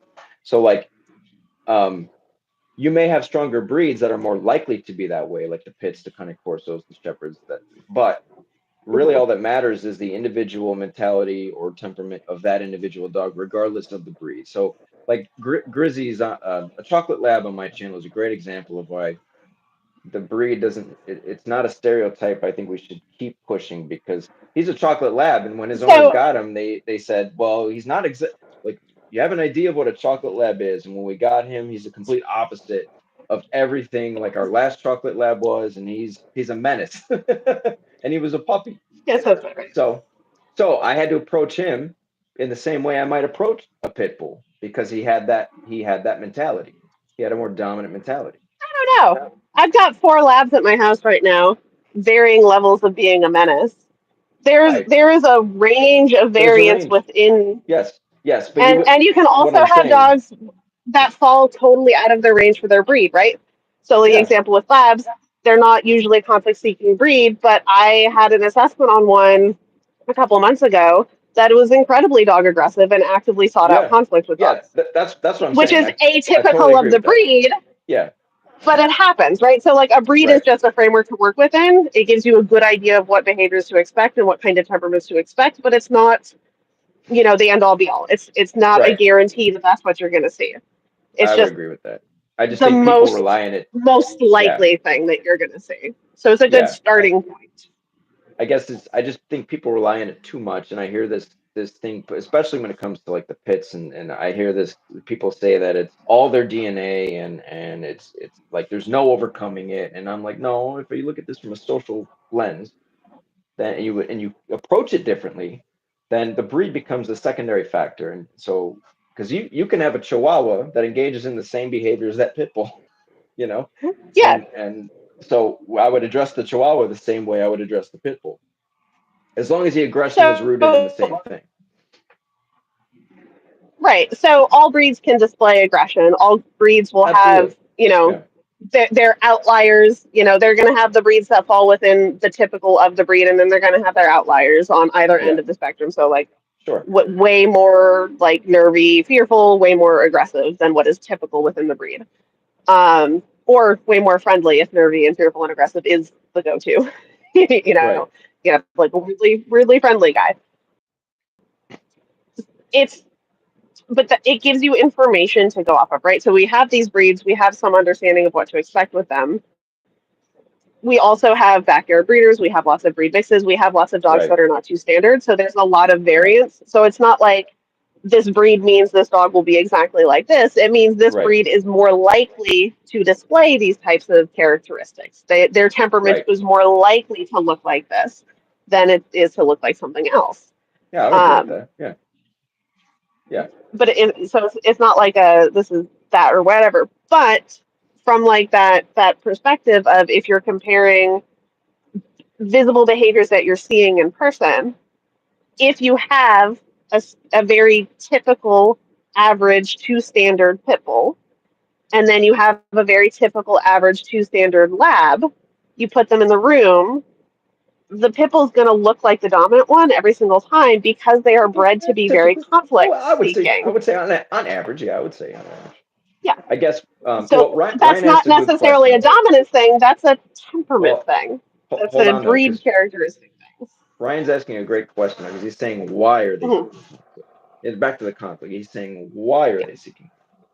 So I guess this is where I would Yeah. say it's because they have a dominant mentality. They seek to dominate their environment. So I guess what would your And to me, reasoning be that they why are for they me, seeking the conflict? for this specific example with the pit bull and the lab, it would be because pit bulls have been historically bred to be dog aggressive. It's within the breed standard and it's a desirable trait to be dog aggressive. Dog aggression exists on the spectrum as well, right? It's not always, I see a dog, I'm going to kill it. It can be, I see a dog, I'm going to go over and I'm going to posture, I'm going to get in their space.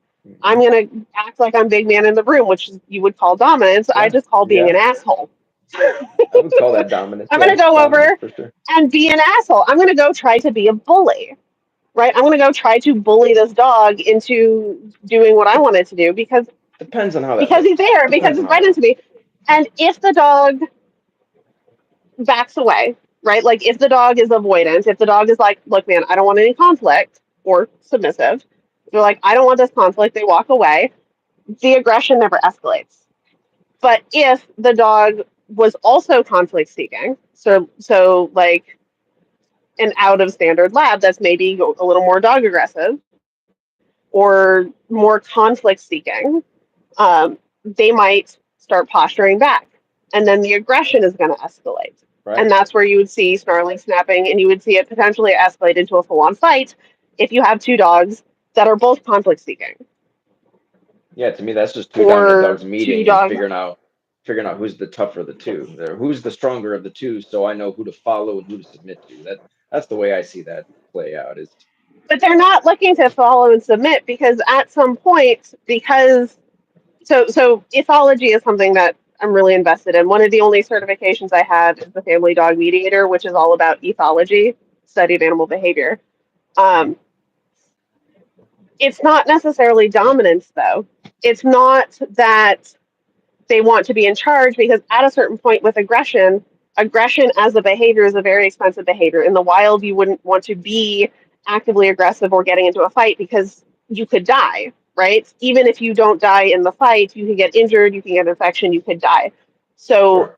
the displays of aggression are usually meant to be a back off. They're not meant to be, Right. let's actually get into a fight. It's meant to be, Right. if I display this, you should back off so that neither of us have to do it. It's weirdly it's avoidance, but very loud avoidance often. Um, so what benefit is there for the animal to actively seek out something that is potentially dangerous No, that's a great for the question. No, sake of and owning resources? yes, it's for the sake of establishing order.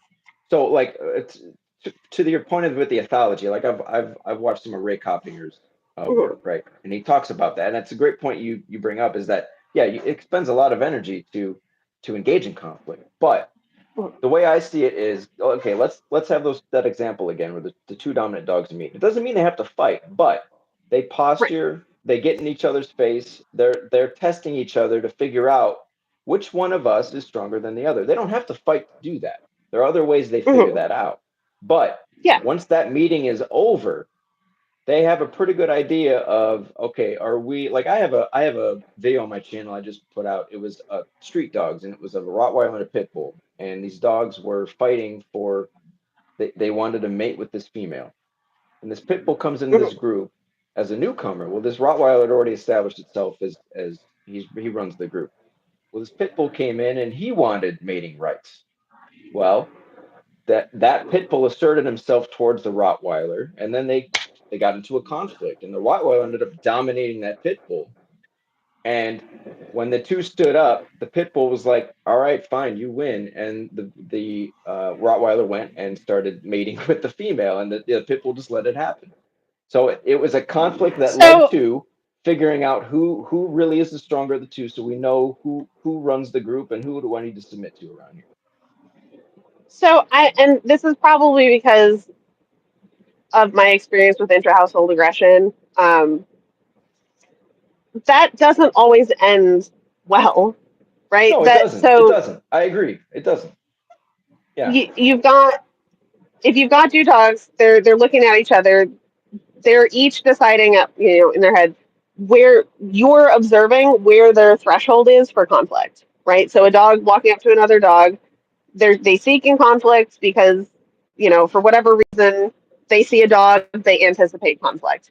So whenever they see a dog, they anticipate conflict. They've been classically conditioned to anticipate that conflict for whatever reason.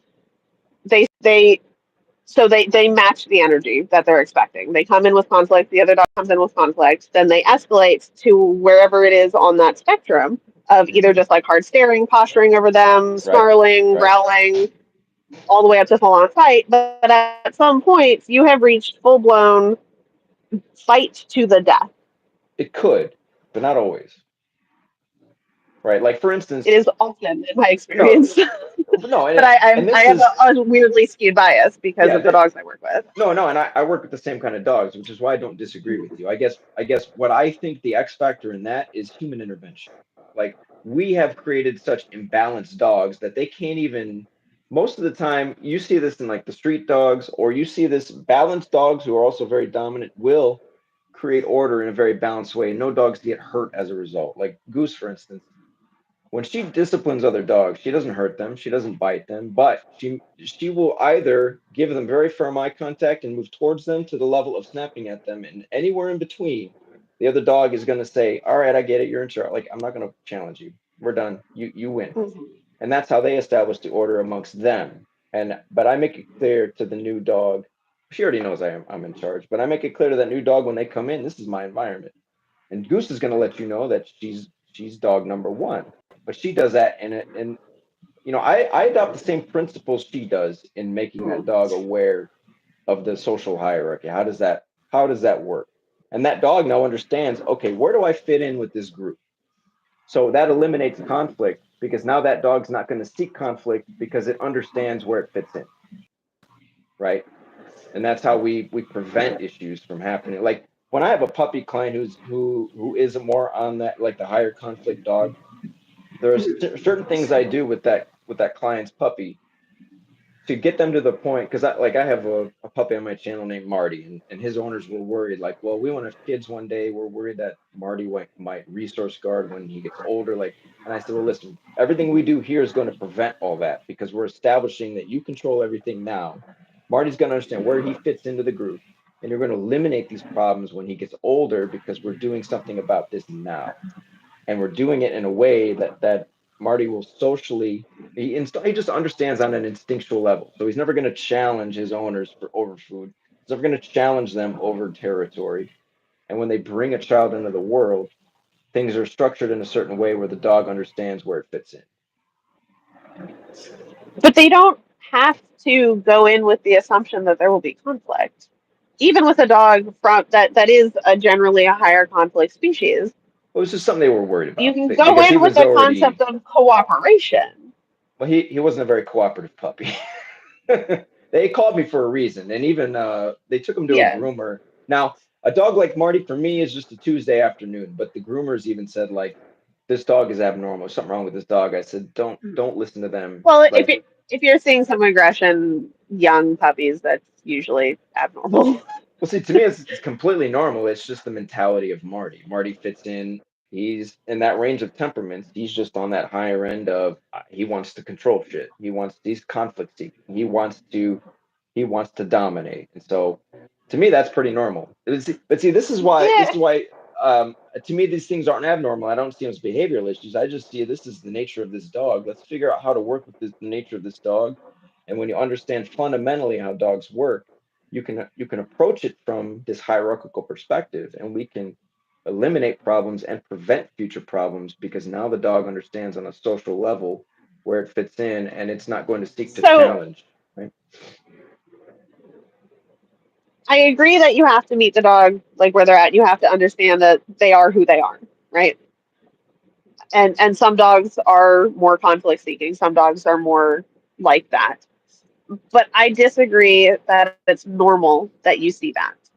So there's a range of, zero conflict seeking to exclusively conflict seeking. Everybody falls somewhere on that spectrum. There's a range in the middle of normal typical behavior for the species.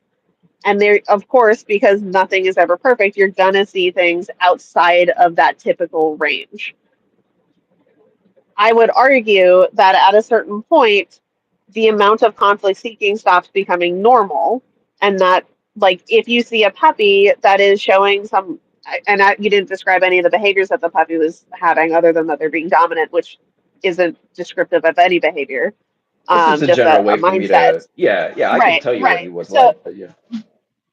but if you're seeing some behaviors that are atypically aggressive or conflict seeking, yes, that's who that dog is. Yes, you have to work with them and meet them where they're at. And yes, you're going to have to manage that in some way, or hopefully with a puppy, potentially shift it into the range of typical.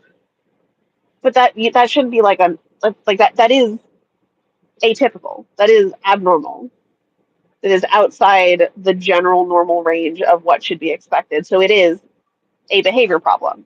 I just see it as people just aren't used to it, and what people perceive But as normal it, to me, like I said, it's normal for me because I work with these yeah, dogs on a regular, like this well, is my right. normal And type like of I see a client, bunch of dogs like that all the Yeah, time too. yeah, So trainer bias, we see all of the dogs at those ends of the spectrum that are outside right, of the range of typical, because those are the people right, that seek out training.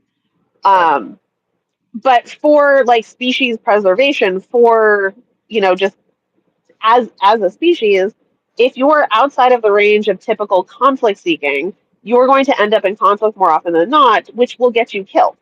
It's not Sure, advantageous in any way, in like even in the natural biological sense. It's just not advantageous sure. for the Well, species. So it is I guess atypical yeah. behavior. It is abnormal. It is a problem. We can Here's what work I would with say. it, My, but it's a because problem.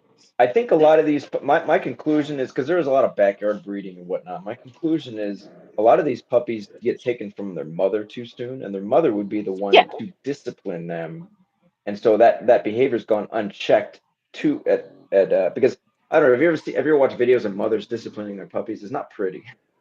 It's not yes. pretty. That So is this is also why atypical abnormal behavior. Mothers see should not be overcorrecting I their don't puppies agree. like that.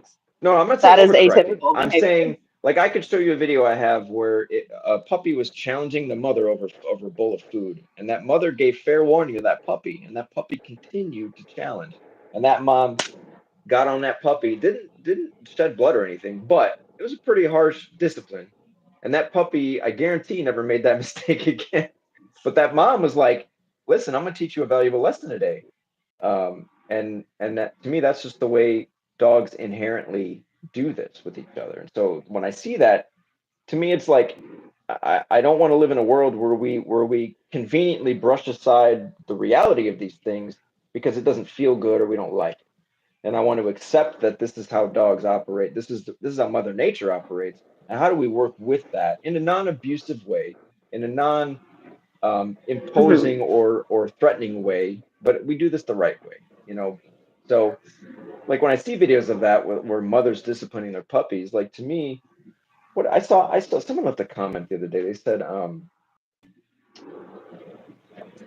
I can't remember what it was, but I'll put it this way: like, you have ever met people that you could tell them all day long, hey, if you do that, like it's not going to end well for you, and they don't listen. They just have to learn the hard way. Like they just have to learn the hard way. They need that hard lesson. There are people like that. Well, there are dogs like that too, where the turning point for Marty was when he came to stay with me and Goose disciplined him, and she did it so beautifully. And I have a bunch of videos on my channel of that going down. And when he went back home, he was like a different puppy. And that's what he needed. He needed that discipline that he didn't get from his mother, to kind of course correct him a little bit, to kind of tame that fierceness he had, so we can So, so there's you like a harsh. know for sure they got that puppy too soon. Oh, I'm in con. Well, no, I don't know. That's my assumption. I don't know. But I've seen more puppy. I have more puppy clients like that where all I can assume is maybe they were taken from the mother too soon. That's my best guess. I don't know for sure, but I see a lot And more of see it now. that's asserting your dominance theory onto the puppy and assuming that's where the behavior is coming from. That behavior can come from many different places, right? A Well, puppy that is more aggressive or more conflict seeking, that behavior can sure. be genetic. That behavior can be because like all of the dogs and puppies were very conflict seeking in that litter because it's a temperament issue. That can be their breed, the genetics of the breed. That can be from early life experiences, like maybe they were strays on the side of the road and there was a lot of very negative experiences leading to a really deep seated fear that displays itself in aggression. Well, Like this there's so this many this different dog reasons was why that could be a thing. this dog was not fearful. This was a fierce, confident little puppy who very high energy, very, he just listen. All we can Was he able?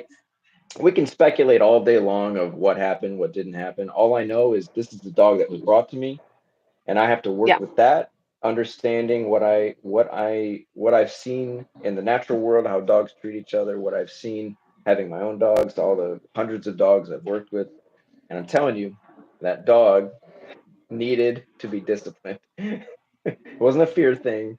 It was, now you can I have It's Marty. just a very You can limited view of where behavior comes from. It's well no to ignoring me so much else that goes into it. well no what it ignores to me is the fluff everybody puts onto the just the very simple natural way dogs treat each other and operate within.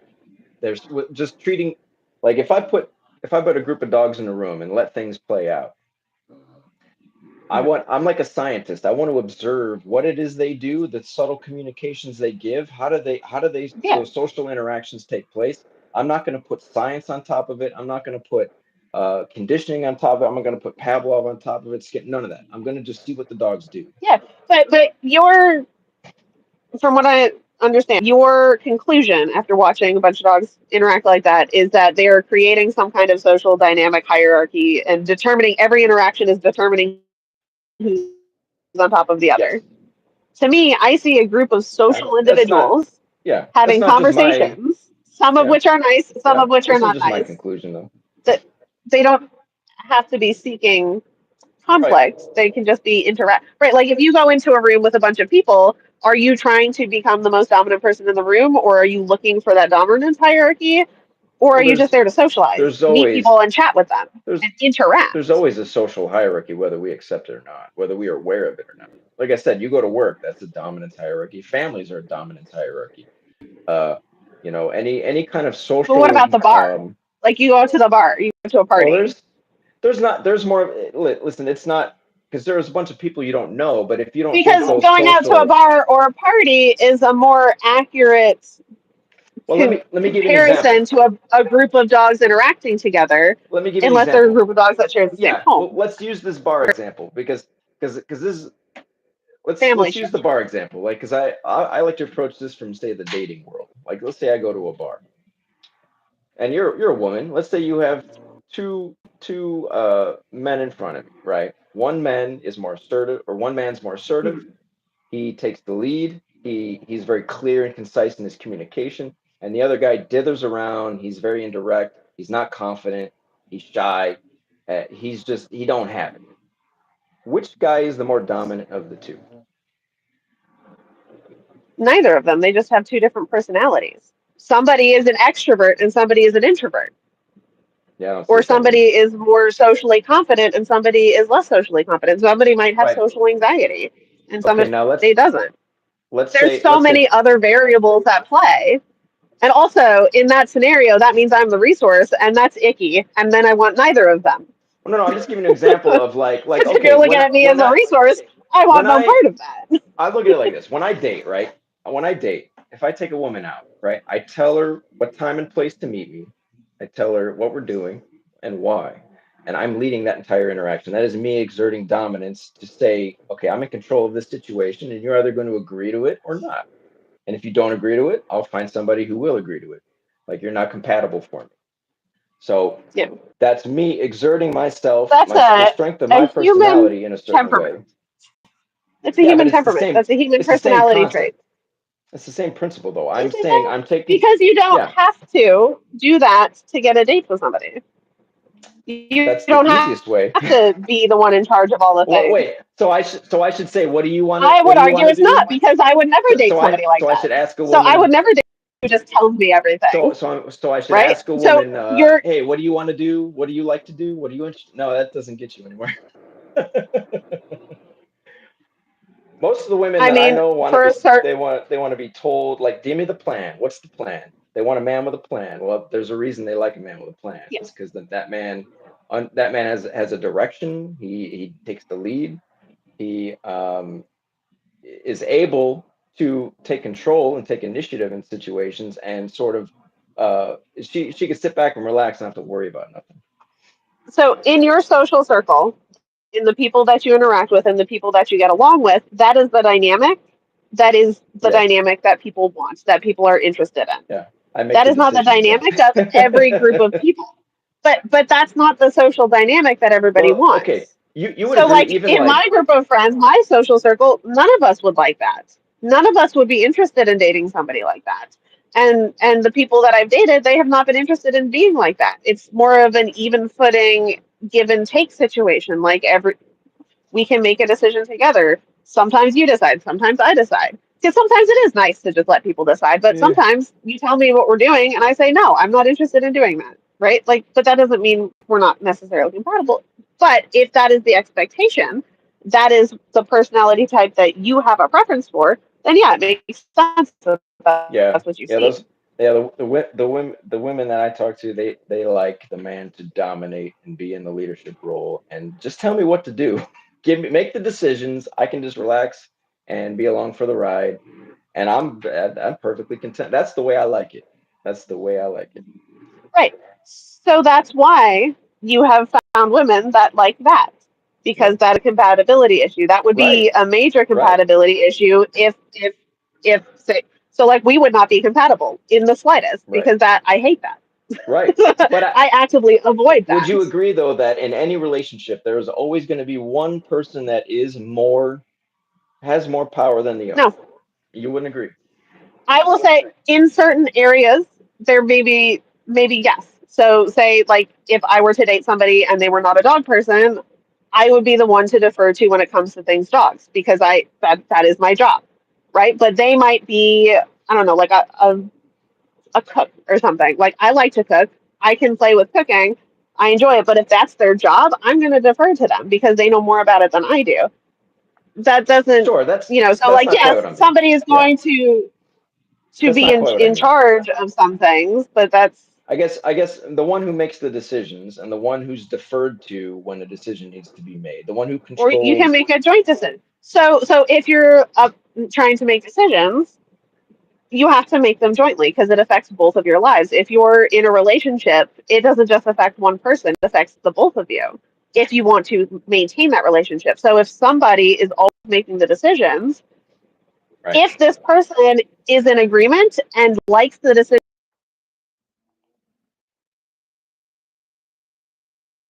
right, yeah, fine. You all are so in line. One person made this person likes those choices and on their own anyway.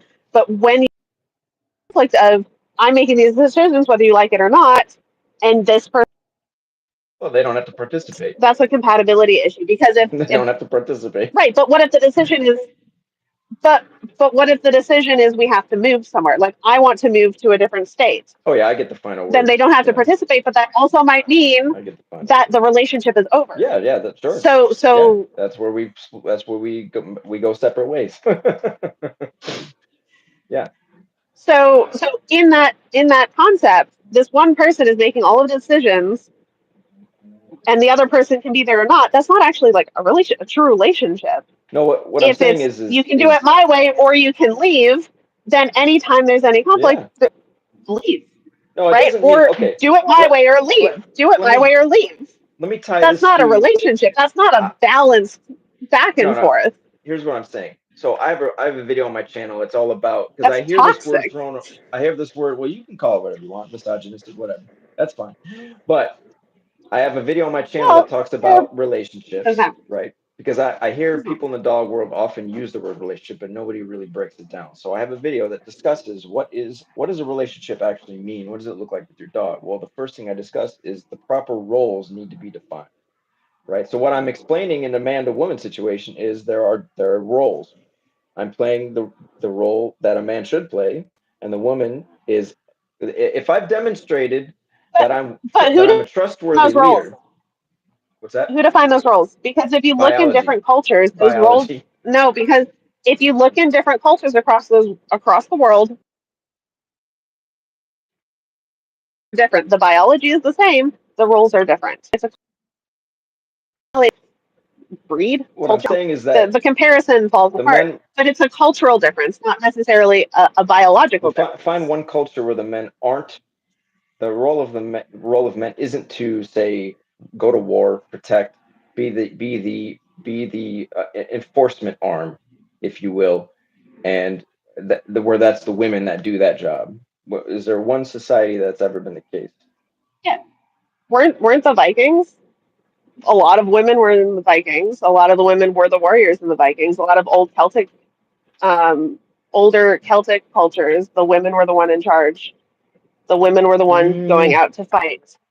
I would have to verify that. I It's don't know if I don't know if the Vikings and were I exclusively I don't women fighting. remember. No, because the Vikings it was both, but it was both, right? So it wasn't just exclusively the men. And I could be wrong. I would need to fact check that myself too, because I'm half remembering something that I read forever ago. But there were women in those cultures or Viking-like cultures where they were the warriors. Women have been warriors throughout the ages. I would need to look There because are certain I'm not aware of any culture where women have been expected to fight or defend the tribe or defend the civilization or um, I need to look. No, so it there are they are less common now because of the cultures that had become dominant throughout the world over time. I would just say it's the natural order of things is from we are the It's bigger not stronger sex and that's just how like for eh, instance I can't give birth. I mean that's biology. I'm not equipped. And that's just the way it is. That's just the reality of the differences between men and women, right? so, Well, but what I disagree that the men are inherently stronger because one, I was in the army, so I opted into being a warrior that had to be fought for because men just didn't sure. want to let us in, which is bullshit. But also from like a strength perspective, there are a lot of men that I'm stronger than, and Right. On average I though. I compete in I compete On in average strongman though. competitions. So like Sure. there's I'm not saying that's not the and case. What I'm there's saying plenty of is women on that are average like though. weightlifters that compete. Like it's just Sure.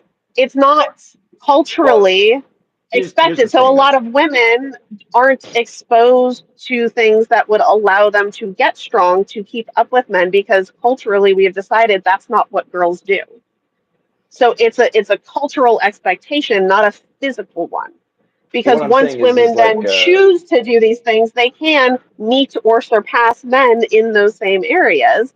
It's just that most women don't choose to because they have developed this idea of what it is to be a woman, and that's not it. well, they're just not interested in it. But I That's a would say that cultural.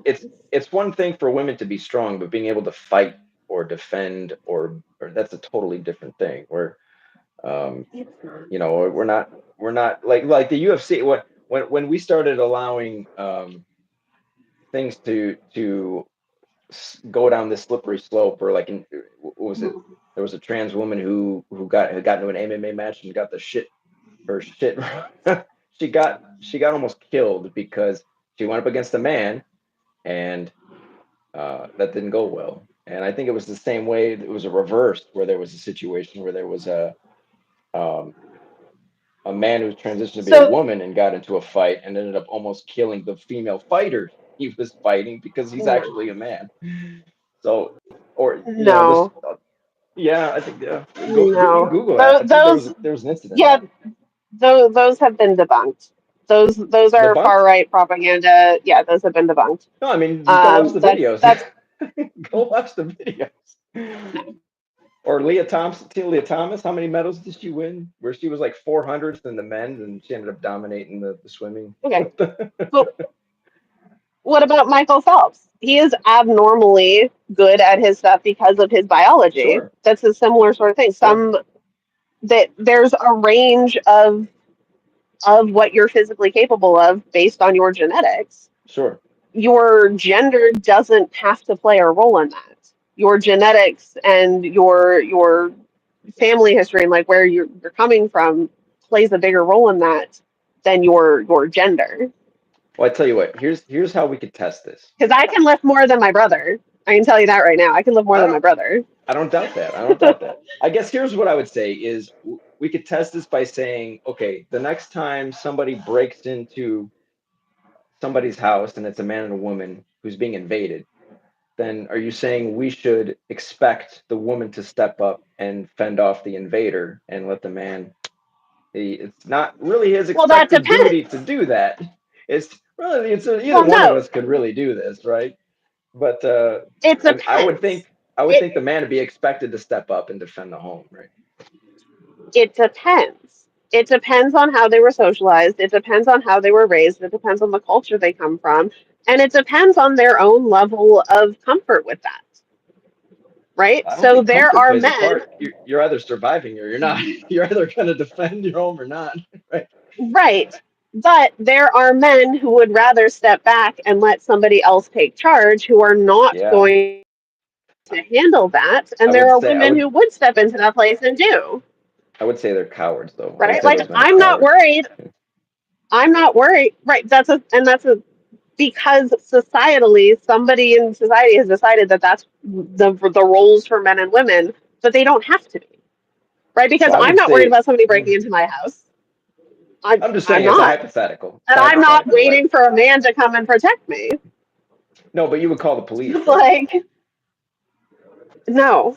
Well, I mean, potentially, eventually, but I would handle the Right. issue first because I Which can't would call the police and handle the threat at the same time.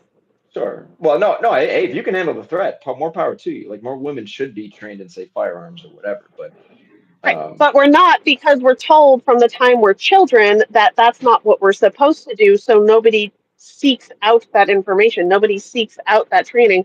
We're often turned away from it. So, like, growing up, there was a lot of things that were interesting to me that I was told I couldn't or shouldn't do because I was a girl. But there are things that would have, you know, because they were the manly things to do, or the boys did that, not girls. yeah. Like, some When I people I don't care and do it anyway, and other sure, people are like like, the oh, yeah. well, I guess that's just not my job, and then they grow up to not be capable of doing those things, not because they're not necessarily physically capable of doing it, but because they just never learned how to do it because they assume, because of what they were told when they were younger by adults, that that's not what they're supposed to do. So there's inherent Well, bias in that because if I the think we're adults are not assuming telling though. them that they have to do that thing, if society isn't telling them, then they might just go and do it. Well, I think right? we're assuming though that they've been given that messaging when in fact we've opened up all the doors of opportunity for anybody to do anything, and yet what we see is But they women, haven't though.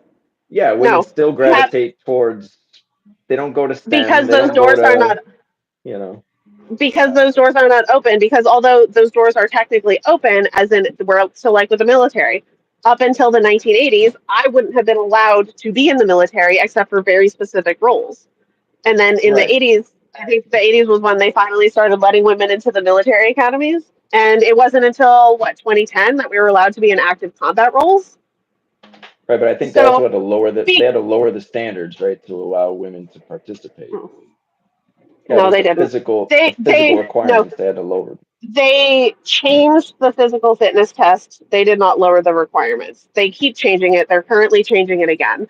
But they changed it from the physical fitness test from the push-ups, sit-ups, and the 2 mile run. They changed it to a totally different system, which has a 2 mile run, deadlifts, overhead medicine ball throw, shuttle sprint thing, some dumbbell carries, a whole bunch of other bullshit. It was a way more fun test, and I got out like right after they started implementing it. So I'm a little disappointed at that because that it was more fun. Anyway, beside the point, they didn't they didn't lower the standards. They changed the test, and then they were. And again, this is a political thing. It's not from like uh, what happened, like what women could physically do thing, but more from a political it looks bad thing. They started to shift. So now different branches within the army have different requirements. So if you want to be in the infantry, you have to pass a certain standard. If you want to be in Chem Corps, it's a lower standard because they put the combat arms, they have standard, and Right. the other different branches they have different types of standards for it. And I believe I was in military police, and I believe we're up with the combat arms. So if you can't meet those standards, male or female, you can't be in combat arms. Then the standards are lower for the other branches. For other things, I think there's three different sets of standards. I've been out for a couple of years now. I'm not keeping track of that anymore. But the standards aren't delineated male or female. The standards are delineated for the job you're going to Right, and that makes sense. I guess when do. I'm just thinking of like armed combat, being on the ground, like boots on the ground, It's on the being ground. Yeah. in, yeah, in combat. Yeah. Um, Women are doing that now too. And the only reason we weren't is because they wouldn't let us. right. Not No, because we were yeah, physically capable of it, but I'm because not they wouldn't disputing allow that. it. No, I'm not disputing that. I guess what I'm saying is that really a good idea? Is that do women Yeah. really want to do that? And are Yes. women Absolutely. Yes, they do.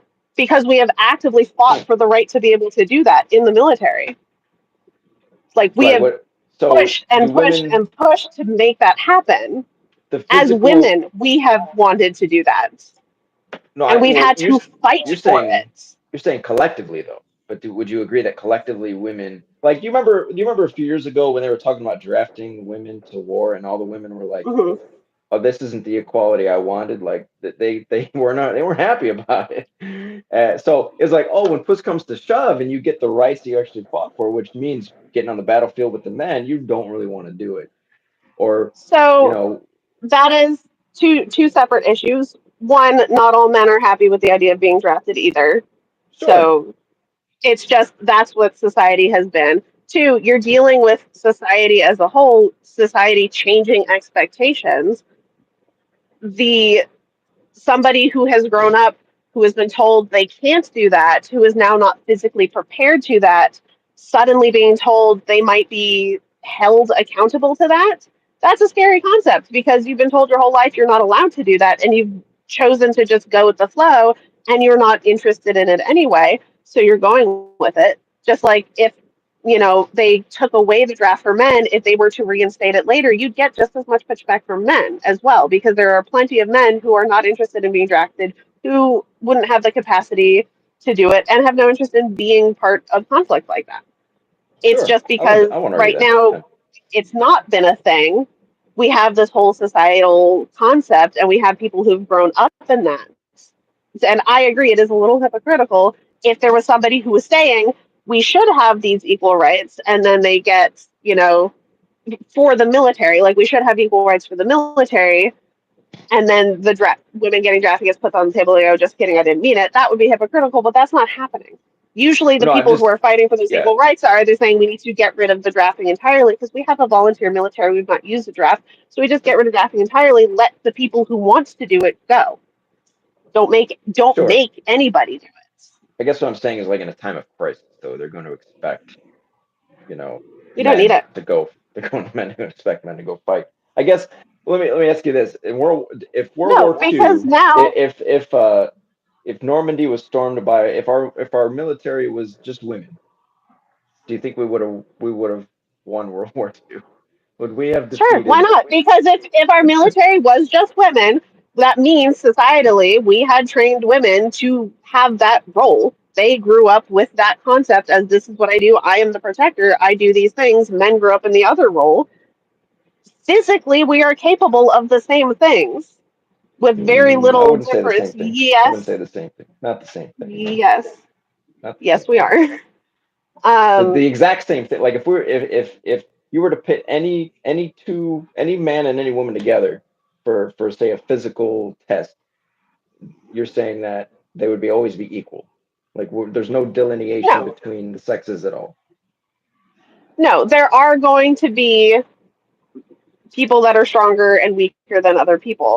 Your Sure, gender but has less to do with it than society makes you think. I'm saying Um, average though. On average, are men on average stronger? yes, because on average, Okay, men are the ones who are encouraged societally to do things like sports and weightlifting and go to the gym. So I go to the gym. I usually one of the only women there. There's like a handful of others, but it's mostly men because societally that's what's expected. Women go to Pilates, right? We don't go to the weightlifting room. We go to Pilates. well, I would argue So even if you yeah, no weightlift shit. as a On average, as a right now, we're gonna I look would argue. different because we're doing different things with our bodies. Because society is telling us these are girl sports and these are boy sports. Well, let me give an example because I train martial arts, right? And there are women that Hmm. train with us, and I mean, we intermingle men and women, like when Yeah. we spar or when we roll, and and on it's very common. Like we have to tone it down for the girls, otherwise we would really hurt them. So So I would it's we delineate it not by gender but by weight class, right? So in many martial arts, depending on which ones you're doing, but definitely in like the weightlifting world, you're going. They do still structure it male and female because that's just what we do as a society.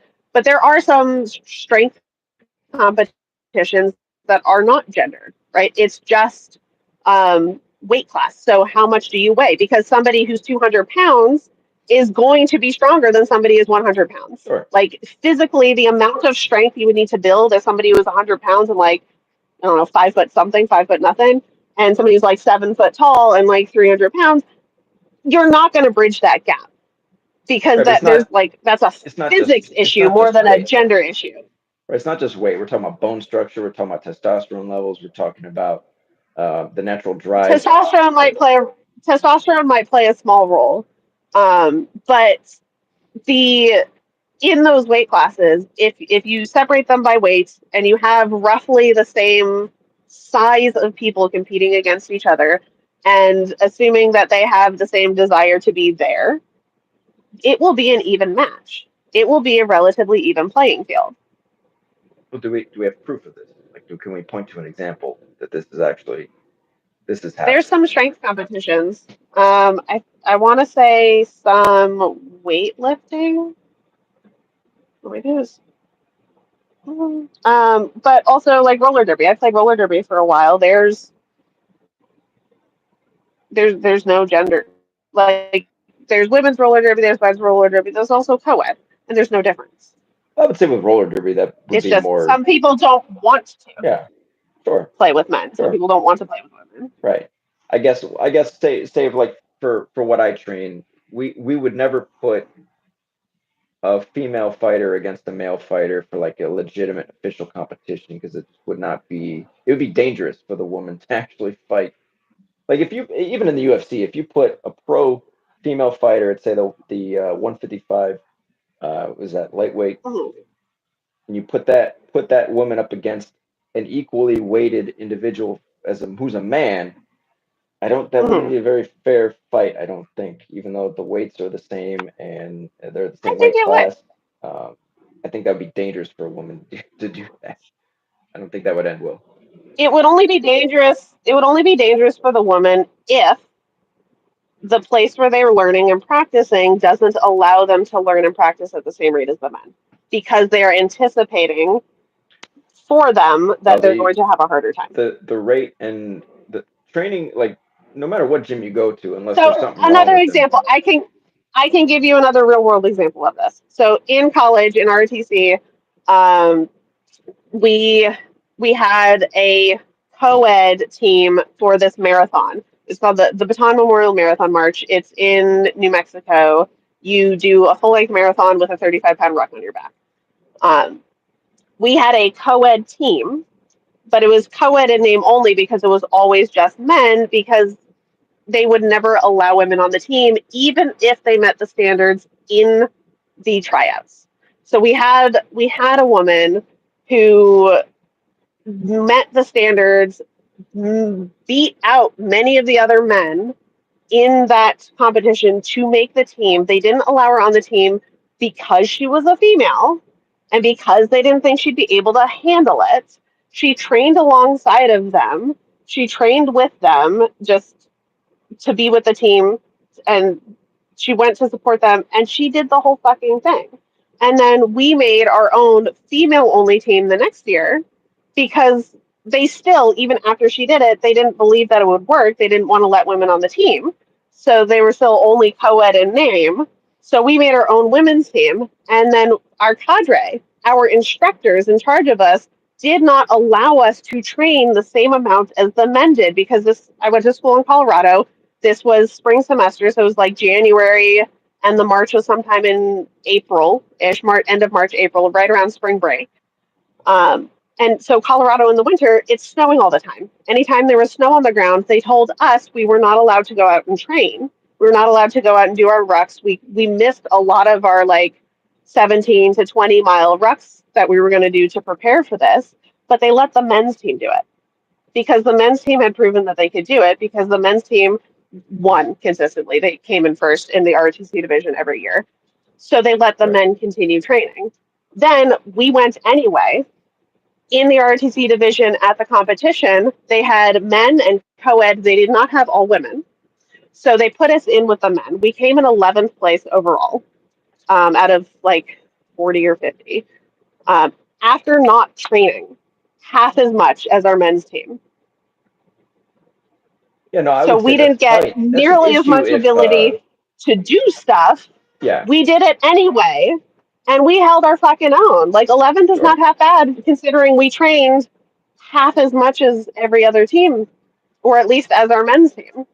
Yeah, no, I would say if there's a restriction there, then that is one thing. I guess what I'm saying, like just But the in not restriction not in wasn't there. the The restriction was from our cadre, because they didn't think, even though we'd shown that we yeah could do it, but one, by joining the military, two, by doing the training, and three, by the person who had done it the year before successfully completing it, they still didn't believe that we would finish the march. They did not believe that we would finish the marathon. They told us to our face that they thought they were going to have to, that we were going to not complete the whole thing because we were going to get injured or hurt or something or give up. sure And no then all of a that sudden, would when we that did it I and we don't did well, they changed their tune. yeah no I don't That's a disagree societal issue. I don't agree And disagree that's that that's the its own same thing issue. that What you see in the martial arts. That's the same thing you see with no no all of no the other sports. that's not the Yes, same thing though because because we're what I'm not saying is being allowed like to prove it. that's not true though because We like my have gym right barriers in place that's not true. actively preventing us from doing it. No, what I'm saying, like you go to my Because gym, right? And this is true. we were allowed to do the training, right? We were allowed to do it. They just limited what we could do. Right, and that's what I disagree So with. Is that might have been true. That might have been true in the military, but like you go to any martial arts gym, and as far as I'm aware, unless they're a shitty gym, they're gonna let anybody attend the class as much as they want. Like my gym, the men and the women, you can train 7 days a week. If you're a man or a woman, doesn't matter. You just go clock in or go sign in. You participate in class. So it's mhm. there shouldn't be any restrictions in that regard, right? We don't have those restrictions at our gym. Like we don't discriminate against Right. women. You know, you You train can just as hard go, as the men if but you want. when you're choosing sparring partners, do the men always pick other men? Well, there's You more can't men get on good average, enough. right?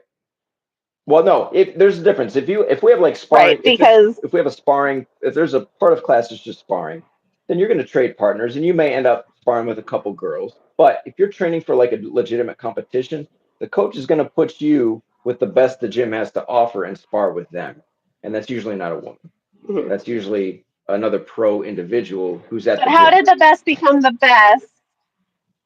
But how did the best become the best if the the people who are looking for it are always paired with men? What happens if you get a woman who wants to be professional? Well, no, they can still train to be professional. They just like if they go fight in a competition, they're going to face another woman. So that woman would be paired with another woman as far as the sparring goes because it's an equal match, right? And the women can go as Mhm. hard as they want with each other. Like you can't put a woman and a man together and say, "All right, spar as hard as you want." The man's going to hurt. Like we're going to hurt somebody. It would be a liability thing at that point. So that's why we like if I spar with a Is there girl a at my size gym, difference? usually because the men are usually bigger than the women. Right. Yeah, So if but there's also a strength that difference. because of the size difference, No, I would say if even you an if equally sized man, if you put them with one of the more equally sized women, we still like I can't if I was sparring with a woman who was the same size, I can't punch her as hard as I can because I'm going to hurt her because I'm just stronger than she is, and so it would be irresponsible, I think, to do that where we would let the women pair up because they can spar and it's equally yoked, and then you can put the men together who they can spar harder and it's not gonna you're not gonna risk injury. Well, I mean you still do risk injury, but it's a lot less likely. But yeah, those women we're can we're still just train and compete as much as they want. Nobody's restricting them at all from doing that. They can participate as much as they we're like. we're just gonna have to agree to disagree on this one because I know women that are stronger than men, and I No, know like I'm just saying on average. average, On yeah, average. you're not going to see it because of the way society has Right, because but I of would what say let's say if we had every man and every it's woman the work out, societal expectation. if every man and every woman pushed themselves to the max physically, we would still have men would just still be stronger than women. Just we're biologically made to be stronger than women. That's just how it is. That this to me is like the dominance thing, where to me this is just how dogs are, and it's we Yeah. can either accept truth and accept reality, or. But the whole point I was going down that road was talking about roles, right? Mhm. Where if I Mhm. play the right role in the relationship with my dog, then I eliminate problems because the power dynamics are aligned correctly, where I hold all the power. I'm a good, fair leader for my dog, but my dog understands that I control everything. Therefore, there is no conflict. You know what I'm saying? So that's where the roles to me become important. And I apply that to my Mhm. personal relationship. Like, so if I take a woman out, I'm playing a certain role. If I have a child, I'm playing a certain role. I'm a father or an uncle or but in any situation, I take the leadership role just because that's what I'm meant to do, right? That's what your personality is like. It's not Absolutely. inherent. Yeah, that's my personality. So Yeah. And so yeah, I would say that not all I men are equipped take for a that. very cooperative. I take a very cooperative stance with my dogs. So I used to do the leadership thing with my dogs, right? I used to be the one in charge. We had a very structured house. It was like, this is my shit, not your shit, right? All of the things. And then I started being more cooperative with my dogs. Like, it's not being cooperative doesn't mean it's a free for all. There's still boundaries in place, right? Like, you don't Right, have but to be in charge of you somebody es- to know you establish that the boundaries, biting. right? Yeah, you establish the boundaries, right? Yes and no. So yes, in the sense of I establish the boundaries for myself, like don't put your teeth on me, or if I'm sitting here, unless I invite you up, you also cannot sit and share the same space as me because sometimes I would like Right, some personal space myself, right? Or right, this is my food, not your food. I'm eating it. Your food's over there. right. But also, I will respect their boundaries. So if Sure. you know Yeah, sure. if Definitely. if my dog has something of high value, if I have no reason to take it, I'm just not going to take it, right? Like I'm not going to start a Yeah, fight over nothing. right, If my dog growls at me because like my 11-year-old, he's old, he's grumpy, he's got arthritis, he hurts. If I sit down next to him sometimes at night, or if like I roll over at night and I bump into him, he growls at me. I don't mind that because right. it's it's because he's saying, ah, that fucking hurts. It's pain, right? So Yeah, it doesn't feel I good. just tell him like, hey, don't fucking yell at me. I didn't mean to. Like I bullshit with my Right. dogs like that. But it's not a dominance thing. It's not a control thing. It's a that's his boundary. So if he's sleeping, I do my best to stay out of his space. I give him the space and I make sure the other dogs don't bother him because that's a boundary that he has. Like he has set it with Sure. sometimes he'll growl, sometimes he'll just get up and move. But if he's asleep, like why would I not enforce his boundary for him and make sure the other dogs I follow along I don't know. if I they're don't getting in the disagree with way? that. I guess what let's put it in context though, because to me there's a like I think sometimes people assume that when I say these things, they mean it's like this is a forever thing where I'm constantly dominating my dog. No, it's there's a period where you do that to establish who's in control and who's the stronger personality, so you get things structured a certain way, and then from there it's like life is good, life is easy, there's no problem. Like me and Goose, we got a great thing going here where it's all positive all the time because those things have already been done and we don't there's no conflict, we don't ever have an issue. And I don't know if Right, you've ever seen any of my videos. Like I take her off leash every like I don't even have a collar on her when I take her out. She has no leash, no collar. She just follows me around everywhere. I could snap my finger, get her to pay attention to me, or if there's a dog near, I can she don't bother anybody. So that to right. me is how it should be, is you establish everything the way it should be first. You work through any issues that are there if you have to, and then everything from there on for the rest of your life is just it's icing on the cake. Life is good, life is easy. It should be fun, enjoyable, pleasurable, no problem. So there's just like a period of time where if I have a dog who has issues and we need to work through these things so I can establish a new order for that dog, then you reach a point where these things are no longer necessary and you can just move forward and everybody understands where they fit in. Achieve You can achieve the same end goal without the conflict.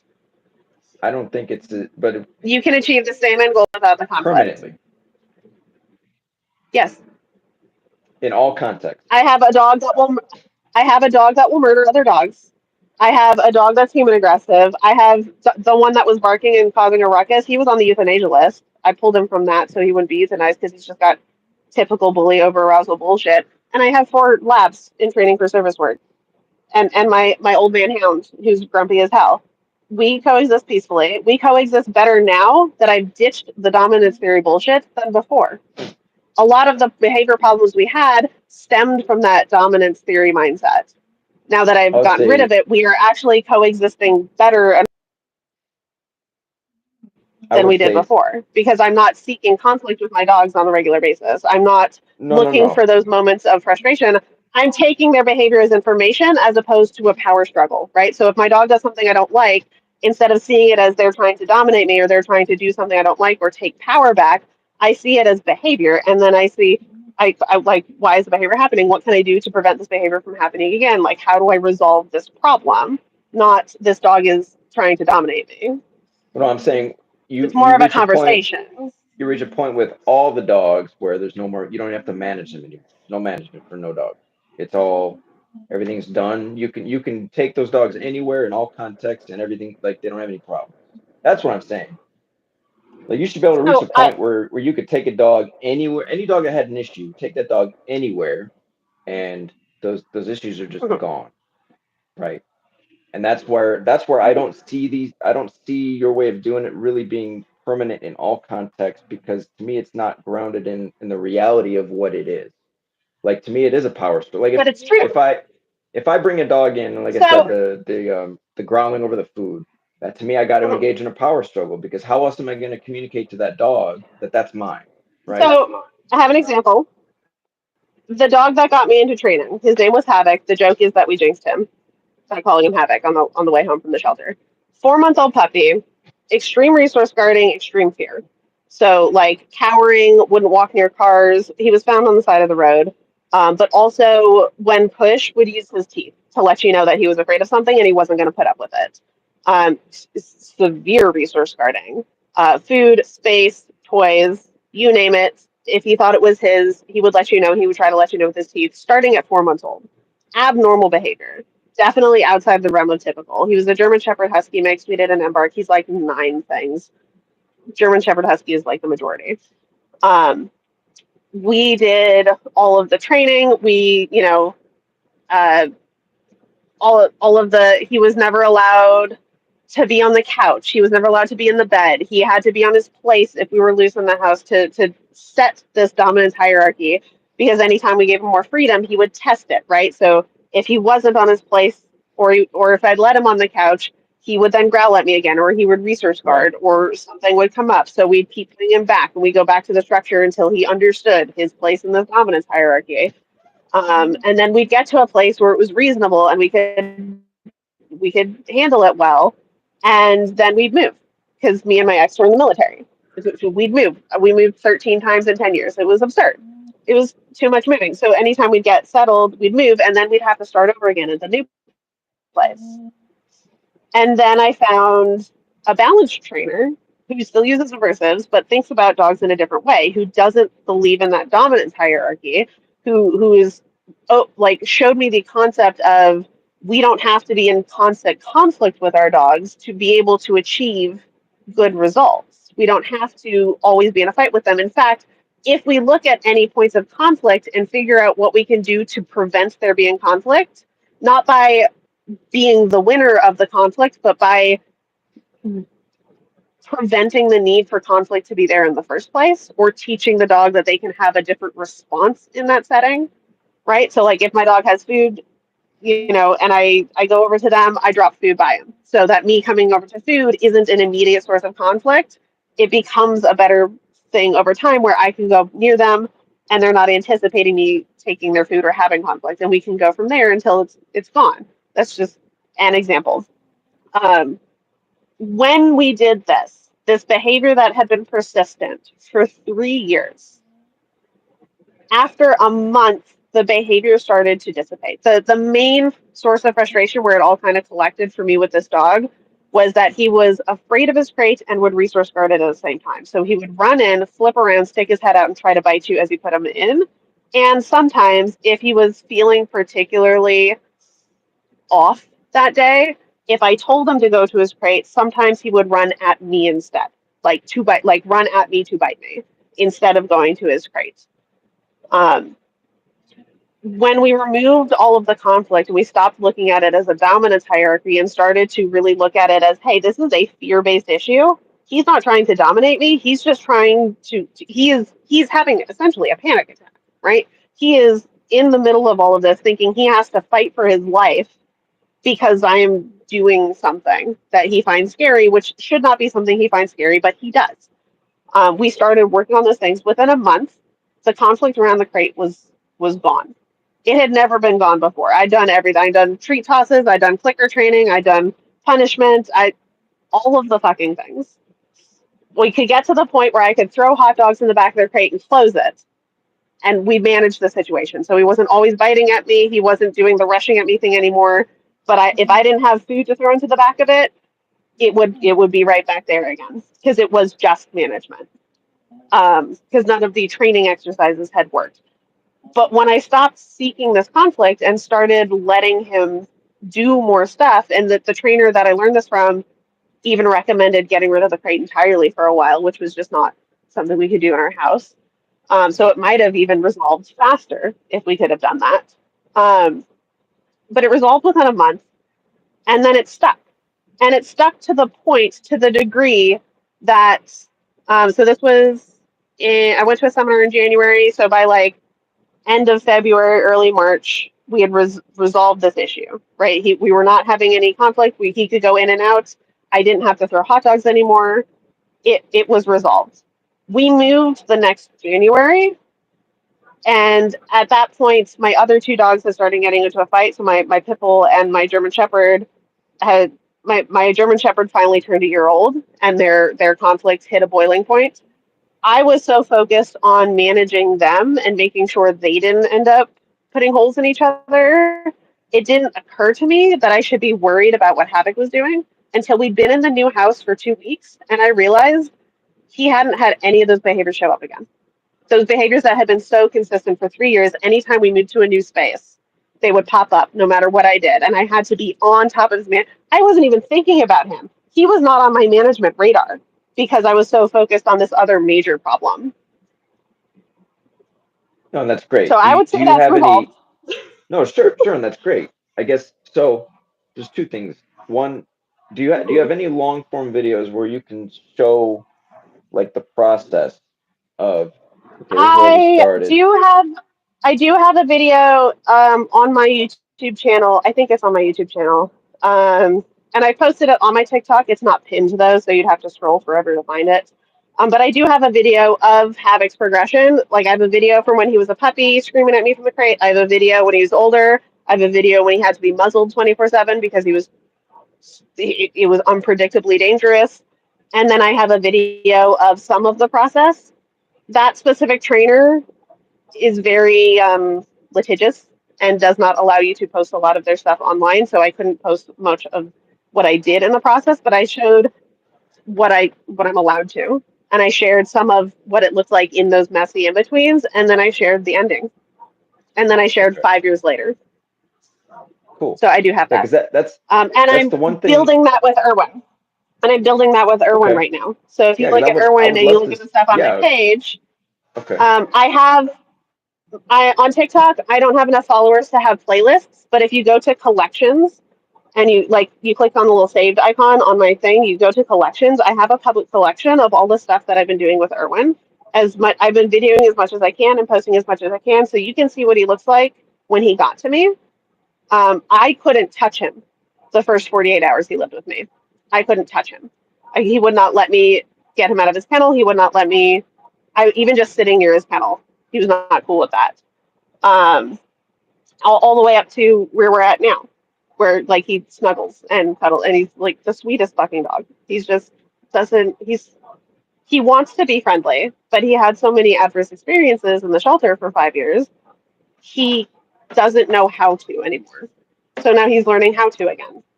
It's not a dominance thing. It's a well, no, shitty it's life not dominance experience. with every. It's not dominance with every dog. No, that's. I think sometimes Mhm. people misunderstand me. It's not all. But he is a dog that you would describe as dominant because some of his behavior problems, some of the stuff that pops up, some of where, so kind of like I mentioned earlier on this, he has this fear aggression response, but he also has a dominance thing. So like we've gotten to the point where he's not fear aggressive to a lot of people anymore. There's a couple of people that are I call his almost friends because they're not friends enough that I'm willing to hand the leash over yet. But they're almost friends. He gets excited to see them. They can give him treats. They can interact with him without touching him. They can be really close to him. But every once in a while, he will jump up, bark, and lunge and snap at them, being pushy, being dominant over Right. food or over attention. Because he's like, well, I'm here. We're not doing anything. Nobody's paying attention. Pay attention to me. Right? So you would label him as a dominant dog. That's not where his Not, issues lie, though. not There's necessarily. so Not many other necessarily. things going on. I would have to see it because not it can get a little Mhm. complicated sometimes. Like not all pushy dogs are dominant. Not all aggressive dogs are dominant. Not all. I mean, there's a certain Mhm. set of traits that I look for, a certain Oh, mentality that I need to see in the dog for me to determine this is a dominant dog, he would right? Like definitely fall my into that category because he is much more pushy with people that submit to him. So if I walked in, I didn't let him push me around, but I also didn't do anything stupid by like pushing myself onto him. Um, I didn't pick a fight. I just didn't back down from the fight, right? So if he's yeah yelling at me, I didn't leave until he stopped yelling. Anyway, I tried to not make him yell at me, though, was the point of what I was doing. But for people who are not confident with their handling, for people who are not confident being around dogs like that, even if the dog isn't actively being aggressive, if they know the dog is aggressive, some people are just, yeah, they have that vibe about them. Like, I'm afraid of this dog because I right, know what he's capable and of. that'll He set the behaves dog up. very differently. Yeah. He behaves very differently. And he is less likely to be able to for me to hand the leash off to somebody like that than somebody who has more confidence around dogs like that. Which, at least from when I was in the dominance theory world, I would have called him a dominant dog. I would have labeled him as a dominant dog back in the day when I did that. Yes, That's not where his hobbies are coming from. to me it's a little more complicated than that. Like I'm not so quick, you know, because they're different categories. Like if I look at a dominance hierarchy, right? There that pecking order is established from that range of personalities we see. Each one of those personalities fits in somewhere. So you may Mhm. have a dog that's a little pushy, that has some aggression issues, but really doesn't is not very high up on that scale. And some of that can be coming from an insecure place or from poor communication from the humans. And it's more of a learned Mhm. thing rather than it being naturally like the dog's nature. What I look for, like if I label a dog a dominant dog, like my boy, he's no longer here, but my boy was a dominant, aggressive dog. It's too, he was the type of dog who just wanted to dominate the environment. He wanted to make his presence known, and any dog who came his way that challenged him, it was a fight. Anybody, anytime there was a resource, he wanted to control it. And the day I brought him home, I put two bowls of food down. I already had my girl dog. What goosey goose. He growled at Kaylee. He was basically from that moment he was asserting like, "Hey, this is my food." Well, I had to let him Mhm. know that was not acceptable. And then he ate his food, went and grabbed the food out of her mouth. I had to pull it out of his mouth, give it back to her, and then block him from getting back to her. Well, he didn't like that, so his next move was to go pee on my bed. So he didn't like that I was taking control. His next move was, well, I'm going to go fucking control something. So now my next move is to go pee on your fucking bed. Well, I let him know that that was So unacceptable. And then from he there on, went I was able to, immediately from eating food to peeing on the bed. Like yes, he couldn't access the food, so he walked directly over to the bed. yeah, he stopped engaging with my other dog trying to get the food, and his next course of action was to go in the other room. He jumped on my bed and he started to pee on my bed.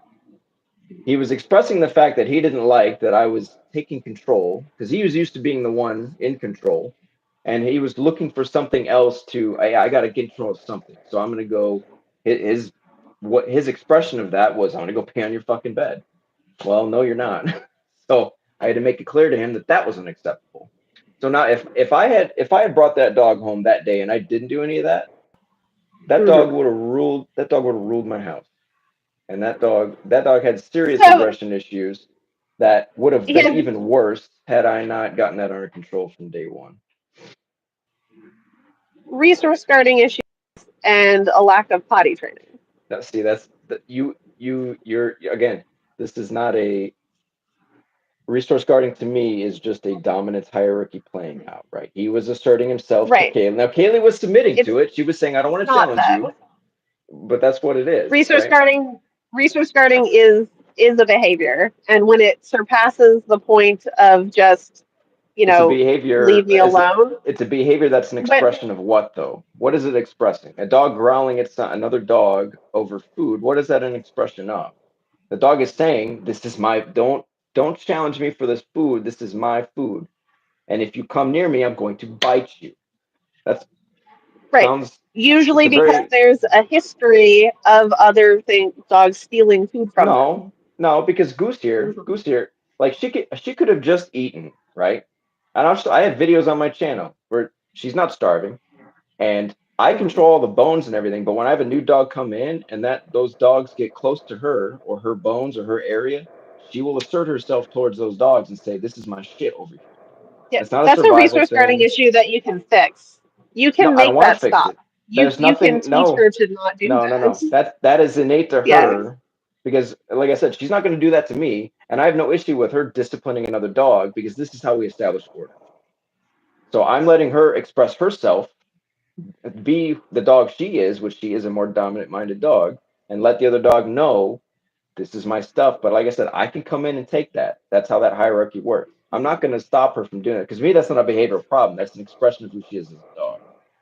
That's Right, how we make rules. but you wouldn't stop her from going to steal something from the other dog. No, because I gave that thing to the other. I gave permission to that other. Again, I make the rules. I'm in control. So I gave that other dog something to chew on, and I gave you something to chew on. And when you finish it, you don't have permission to go take it, even though that dog would give it up willingly. I'm saying no. I gave that to the dog. Go back off. She would listen to that. Okay. Yeah. that dog Yeah, has permission, so therefore I control it. Everything is under my authority. That's how that works. yeah. Or you So could that's just all. teach her to not No, steal other but to dogs. me, but you guys are no. But that's what I'm saying. She doesn't. She's not going to steal it because I'm gonna tell her not to do it. Just leave it alone. But Yeah. her asserting herself to another dog, I'm not going to stop that because to me that would be like, as people say, suppressing her nature. I'm going to let her nature play out because she does it in a very fair way, and I'm going to let that other Hmm. dog understand. Like, let's say that dog has a chip on its shoulder and it thinks it's going to come in here and control shit. I need her to assert herself to that dog and say, ain't going to work that way here. Just like you said, like earlier, you make there are boundaries, right? You Hmm. create boundaries. So this is me creating rules, and she is establishing a boundary that I allow her to do. So there has to So, be boundaries. There has to be rules. right. But you don't have to let them have that conflict to create that rule. So in that context, because I have a lot of dogs that don't get along with other dogs, I do a lot of this, right? If I let a new dog in, my dogs would come up with a solution on their own. They would come up with some kind of structure. I do not like the way that they would do that. So you can introduce them more slowly, and then once they're at a place where they're going to be more reasonable, then let them interact with each other. You can avoid a lot of that conflict. Well, no, it is reasonable. It's not conflict though. What it is, because the dog doesn't fight her. She's saying this is mine, and Right. she does it in a She's strong bringing enough way. conflict to them. She's No. bringing conflict to them. No, because the dog submits to it. Now, sometimes that dog makes the wrong move and gets close to her, Yes. and she disciplines them, right? In a So she's conflict, teaching there is that. a winner and a loser, Yes. No, but right? what I'm saying is, no, what I'm saying is, it's not like two dogs fighting. It's this dog is crossing a line, and she is saying, "Don't cross this line, or I'm disciplining you." And that's what happens. That dog cross. Sometimes the dogs need to be taught that lesson because they've never learned that lesson, and she gives them a reality check. And now that dog know. You know what happens after that? After she does that, that dog has nothing but respect for Goose, and that dog never gets in her space again. And this is how we create order. This is how we establish the rules, right? So It's such we're a avoiding tenuous conflict. grasp on order though, because when they're allowed to do that over time, it's gonna happen with the wrong dog, and it's gonna be a full on fight with all of them. Like, I've heard that before, but I'm very good at what I do. So I always hear people say that, but I have yet to have that happen. And I know how to. you have yet I know what you kind have of yet to dog. encounter a dog that won't back down. Not with You her. have yet to No, encounter a dog that won't back down to her. So that's one of the reasons why I, stopped believing this, because my bully was like that, right? My bully who started fights with my shepherd, who started all this, he was like that. He's a very I described him as a dominant dog. He would big man in charge. He'd go up and like posture over all the other dogs, and they'd submit to him, and it was just fine. He could be around other yeah, dogs as long as they didn't do anything. I called him the fun right. police, right? Because anytime there was too much going on, he would go and stop it, right? Because he Yeah, had to be in control of everything. that's what the alphas do. Yeah, we're the fun police. We stop all the fun. But she see, But that was a it's not going behavior to. problem, I don't. But see, how do because you know when that's my not a shepherd, natural? yes, It's a natural expression of the dog, because though. when my shepherd, so I got my shepherd puppy, 8 weeks old. I already had this dog. He was like 3 or 4. He was a gas station dog. I found him at a gas station. I don't know how old he actually was. Um, but so he was doing those behaviors to my puppy from like 8 weeks old on, in varying levels. I thought they were playing. They did have some decent interactions, but they had a lot of, they both wanted to be the dominant dog, right? They were both posturing, especially as my shepherd got older. They would both get into those non-conflict conflicts where they would have disagreements over some kind of resource, and they would resolve it until they didn't. I had to go get stitches one time for breaking up a fight. They've all had to get stitches numerous times. If I wasn't there to intervene, I would have had a dead dog, or possibly two. They might have killed each other. Um, then I started working on training them and working through these behavior problems. And part of resolving it was teaching. um, Pipsqueak, my bully, how to not be an asshole all the time, like how to not be the fun police, showing him that just because he feels like he should control things doesn't mean he has to. And we were able to get to the place where they could be loose in the house together. I could be asleep. They could hang out on the bed together. I could be in the shower. I could go outside to take the trash out. We could go running. We could go hiking, and they could be loose and free together. And we were not having fights.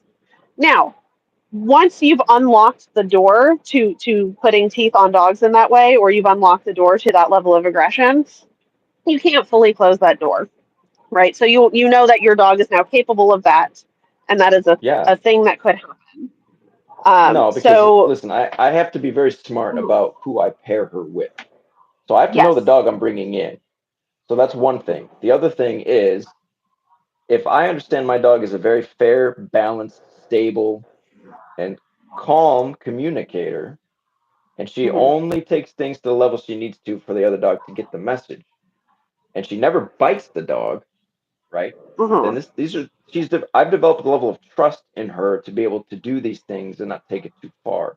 So every situation I'm assessing, okay, is this the kind of dog I can bring around Goose, and things aren't gonna escalate to a level that is unsafe. I won't let that happen, first of all. But second of all, I would make rules for that new dog, because again, the whole point of a hierarchy is to prevent conflict, right? This is why dogs Hmm. do it to each other. They establish order so they prevent conflict.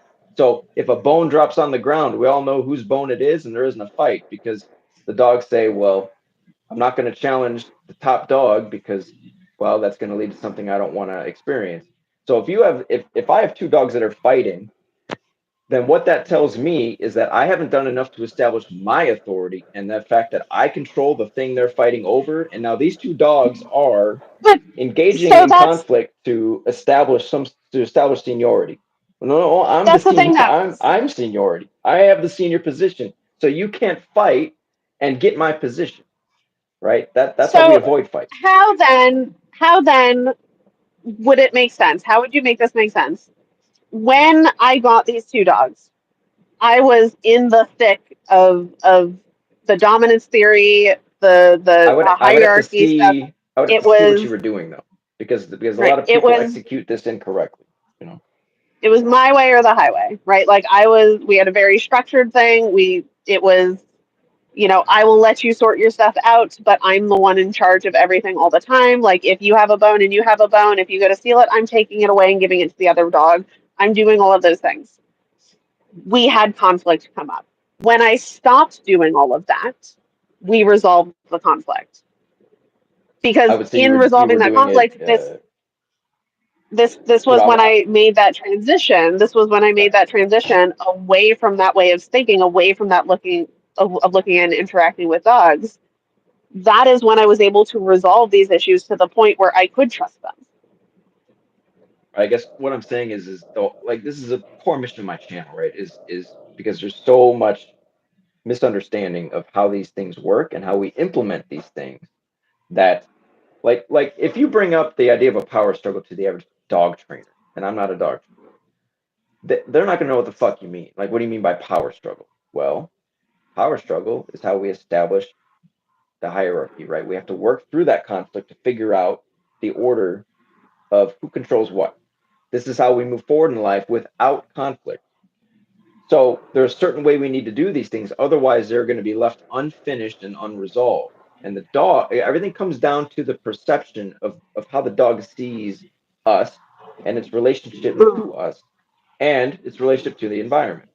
So if I don't do these things in a correct way that's instinctual to the dog, then the dog, how do I know that the dog's perception has changed correctly? Like for instance, I've done this for 15 years, Because the solving what they behavior goes away. call right. It's a diminishment of unwanted behavior, and well, to me, there's more than that. Like to me, just the behavior going away isn't enough. What I Well, it should stays see, away. it stays away. But what I should see along with that is the dog no longer challenges me. The dog doesn't now like the dog doesn't engage in a power struggle with me. Like the dog shouldn't be seeking conflict with me, right? I should see So all of that go away. The dog shouldn't be making demands of me. The dog shouldn't be seeking to control things. We should have an understanding from that day moving forward, and there's no problems anymore for the rest of our lives. Which I've been able to achieve that, and that's the goal for all my But clients, if and I've been doing it's that for 15 years that I've been if it's an successful. if it's an issue like dogs between dogs, like resource guarding amongst other dogs, or dogs fighting in the house, Mhm. where's the power struggle with you? The The conflict power isn't struggle with with me, me, right? The conflict isn't with you. The conflict is between the two dogs in the house.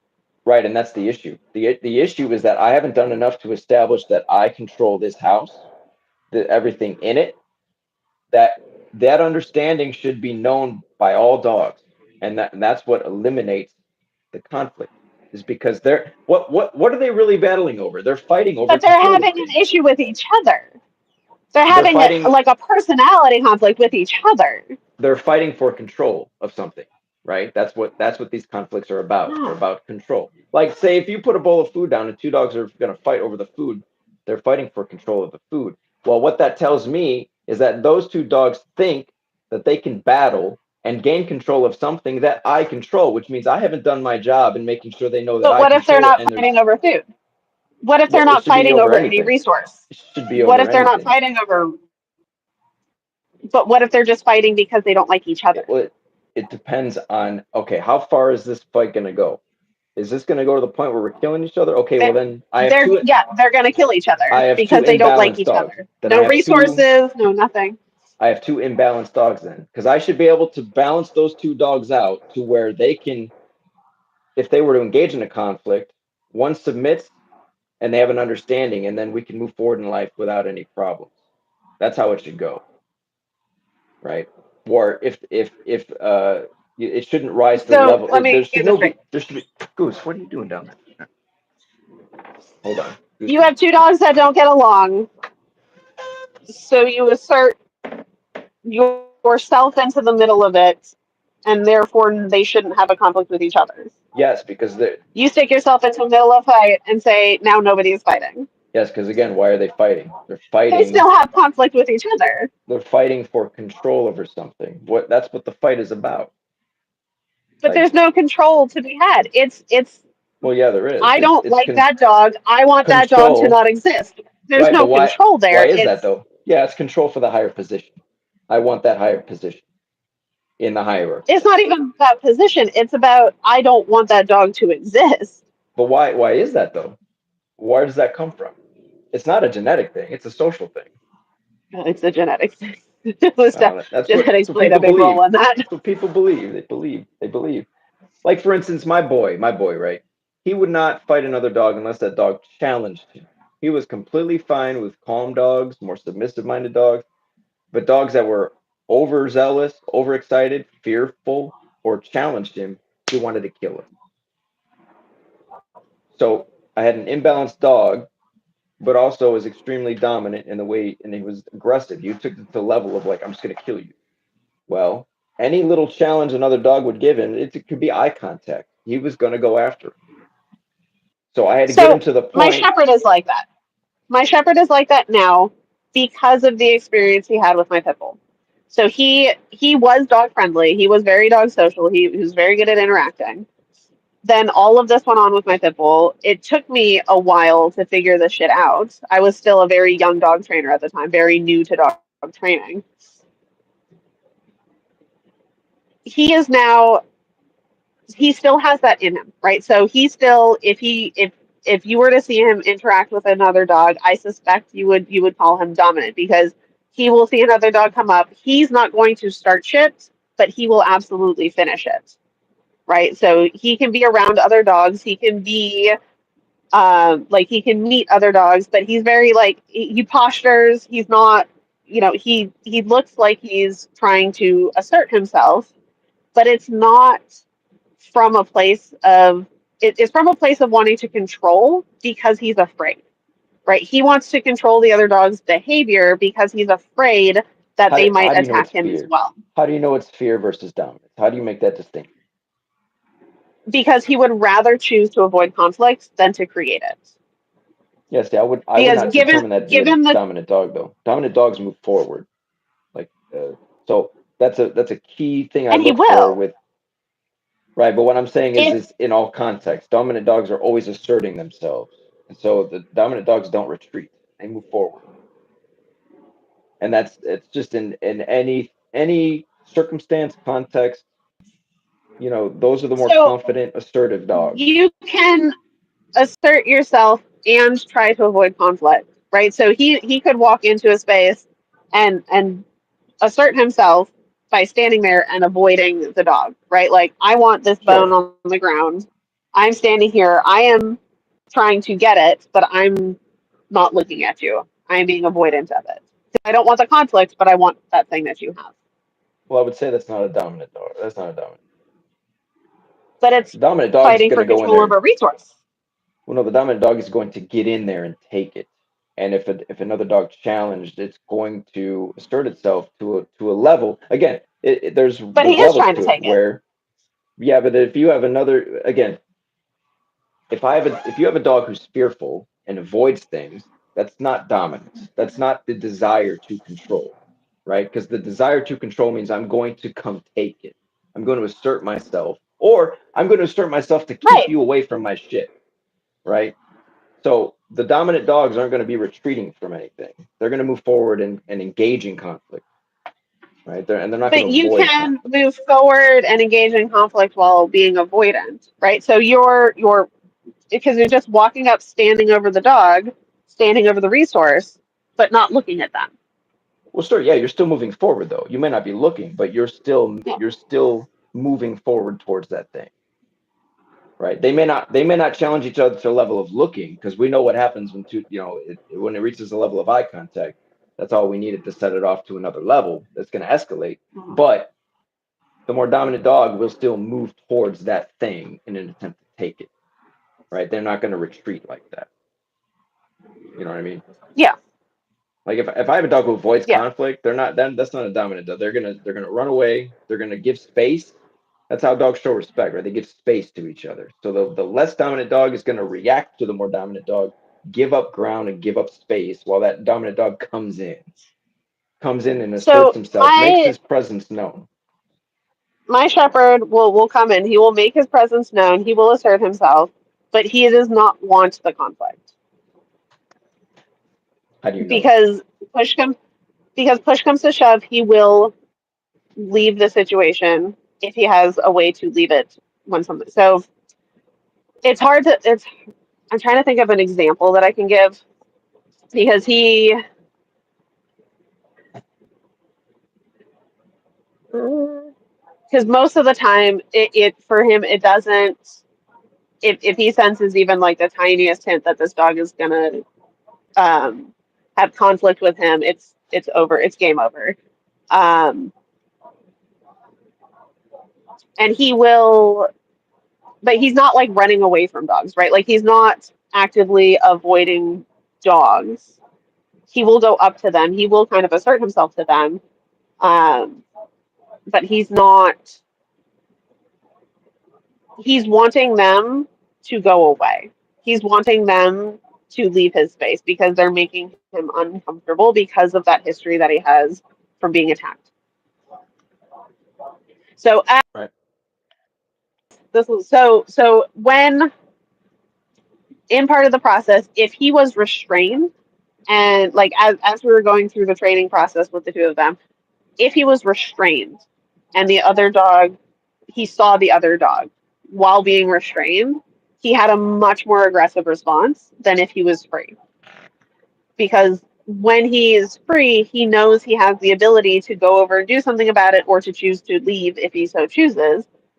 But when he's restrained, the only choice left is to fight the dog because if he can't escape, there's only one option Well, left. it's a fight or So flight, it's yeah. a very clear fear, fight, or flight response that has continued to get subdued further and further to where, like, now I can restrain him around other dogs and you don't see that big explosion. But the underlying cause of the fights is fear. But he's very possessive, he's very pushy, he's very forward, he's very confident in every other area and with other dogs when he's not restrained. Like when he's so those two things kind of contradict each other because he is able to have this range of different like feelings about it that doesn't fit into the dominance hierarchy thing. Well, I would have to see it to be able to assess it correctly. 'Cause I'm just going off a description. But in general, the more dominant dogs tend to they don't avoid things. They move towards things. They don't run away from conflict. They're usually the truly dominant dogs usually don't have to do much. Their presence alone, the other dogs, they just don't challenge them, right? Or if that Yeah, dog I gives use him. if that dog gives very strong eye contact, the more submissive dogs will just look away. They don't want to look, right? So I So, use him for my reactive dog clients when I need a dog that's going to set the reactive dogs off. So like I use my hound dog as an easy starter dog for like, hey, we're at the point where we can start working around other dogs without having reactions. And then I use my shepherd as the dog that's going to really test that because dogs will see him and dogs will have a reaction to him like that because of his presence, because of how he moves through space, because of how he looks at them. well, those dogs may be weaker than him. And You know, meanwhile, again, there's a lot of variability here where it's like it every depends on the dog, every no. every dog Saying that we again. come across. Again, I would have to see it to assess it correctly, but Mhm. it looks different dog to dog, circumstance to circumstance, environment to environment. Like I said, I would have to see that dog just loose with other dogs, or just a general like when I meet a new dog, I'm assessing it, I'm reading it, I'm looking at how the people interact with that dog. I'm getting a read on that dog. But then I need moments to be able to reveal that dog's mentality. I need to be able to test the dog, right?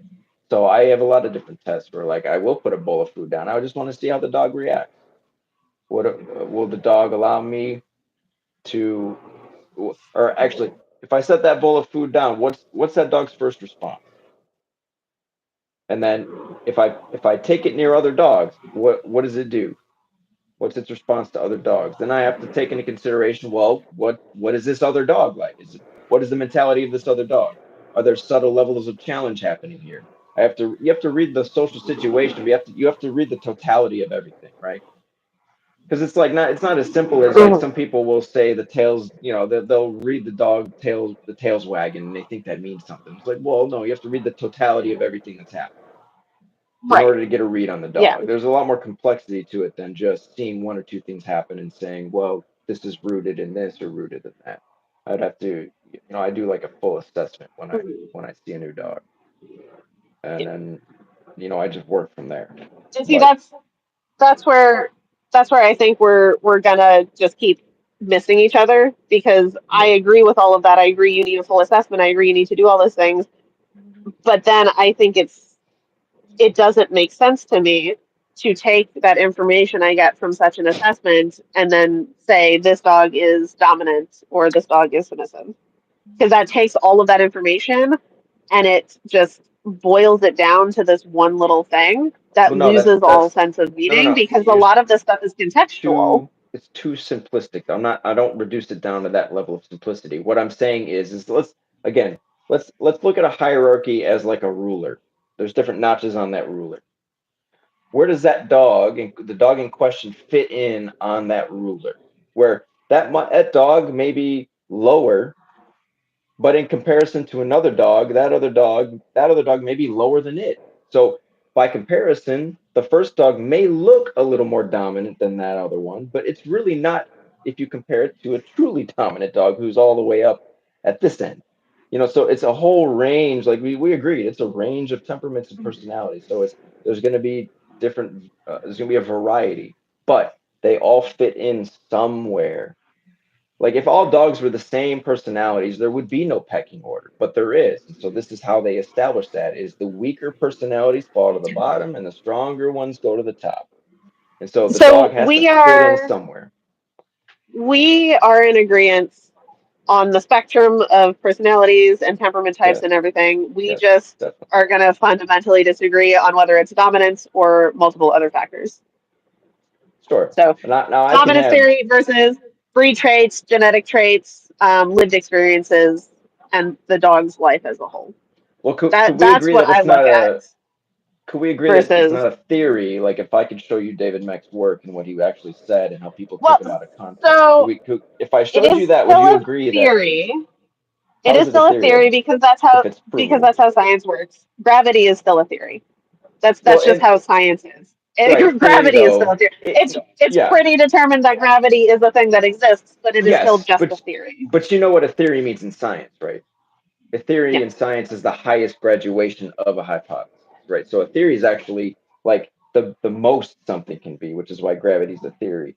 So if you're saying dominance is like a hypothesis, well, I could prove No, that. I no, can no, disprove no, that. because it is something that occurs in Yes, within a species. It is definitely yes, something that occurs within a species. yes, but it occurs interspecies too. I don't know why this notion is That's around that it's where not the because the whole idea of herding dogs, for example, like you wouldn't have herding dogs if dominance wasn't interspecies. The whole idea of a herding dog is that it has to dominate the livestock in order to get it to get control the of it, herding right? dog uses spatial and social pressure to move Yes, animals. that's still dominance. Spatial That's and dominance. social pressure are forms of pressure. They are not necessarily dominance. Well, no, but They're what's not the a form definition of dominance? because because there's no Power and resource that influence. they're guarding, right? No, no, We no. are moving animals because we are being told to push them in a direction. We're not Yes. arguing over some kind of resource. No, no, no. We are Dominance is just just moving the animals. remember the definition: power and influence over. So the herding dog is exerting power and influence over the livestock to control them, right? So they use spatial. I even have a video on this. It's using herding dogs where it's spatial or mental dominance versus physical dominance, and I use herding dogs as an example to demonstrate mental dominance. How true dominance is a mental thing. It's not even a physical thing, and that's why the truly dominant dogs, like I said, they don't have to do much to dominate other dogs around them. But herding dogs will use spatial pressure.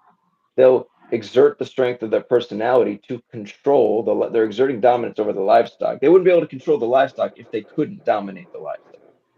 They don't need to touch them though. But I could show you clips of say like there's this one clip is really cool. This one sheep was challenging the border collie and it wouldn't get in line and the border collie had to escalate its level of Yeah. aggression towards that sheep to get it to back down. Well, that's Yes. dominance. I mean, the dog is exerting dominance over the sheep to get Or it back in line. conflict. Yes, Conflict. yes. Conflict Whereas this, doesn't. yes, So the con, dominance theory and dominance, it takes all of these different, it takes social pressure, spatial pressure, life experiences, different varying levels of conflict, and it boils it all down into this one word. And you lose so much of the context of the behavior that's occurring if you're just looking at it through the dominance lens, no, because it can we agree ignores though? so many of the other factors. Well, no, listen, So can we agree that's though? Can we at least agree though that the sheep, like if I showed you a clip of that sheep who didn't want to listen to the border collie, and that border collie exerted a higher level of dominance to get that sheep in line. When that sheep finally does submit and gets in line, we can agree though that that conflict has now led the border collie to have more control over that sheep, right? So there's a purpose for the conflict. The dog is trying to control the sheep, and that is the dominating, right? But the dogs can't herd the sheep unless they have a certain level of dominance over the livestock. The livestock are prey animals, right? So mhm. the dogs are behaving in a predatory fashion and exerting the strength of their personality, and the sheep are submitting to that strength and adhering to the will of the dog. But it's all under the authority of the human. So there's the hierarchy again. It's the humans at top directing the dog, telling the dog what to do, and the dog is exerting the level of dominance over the livestock to get the livestock what to do. So here's where we can agree on this. Dominance is a thing that exists, right? Because if there is a resource within a species, animals are going to, if it's a limited resource, they're going to have conflict over the resource, and whoever it's a dominance conflict to control the resources. Dominance theory and the hierarchy within species, and you will have a peck not set in stone. It is not, it is a fluid thing that is contextual. It is based on the interaction. It does not need to be this, I am at the top all of the time, always and forever. It can vary, it can flow. It's more of a social dynamic than a strict hierarchy. There are times where it is important that you have boundaries in place where everybody within this social dynamic understands what is acceptable behavior and what is not acceptable behavior. And that is often influenced by the environment we're in. So, like, a wild dog would be okay to eat a chicken because they need to eat to survive, but a dog in my house should not eat a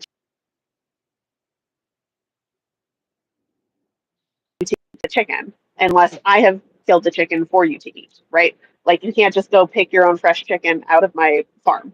Um, so there are times where the boundaries need to be understood of what is and is not acceptable behavior. It does not need to come from a place of control, though, or a place of it's always the same every single time. It's very contextual. It depends on so many different variables in every individual context. And that's why I don't like the dominance theory. That's why we say it doesn't exist in the sense that people use it in, because it's not needed. It's not necessary. You can achieve a lot of the same results without doing from that perspective.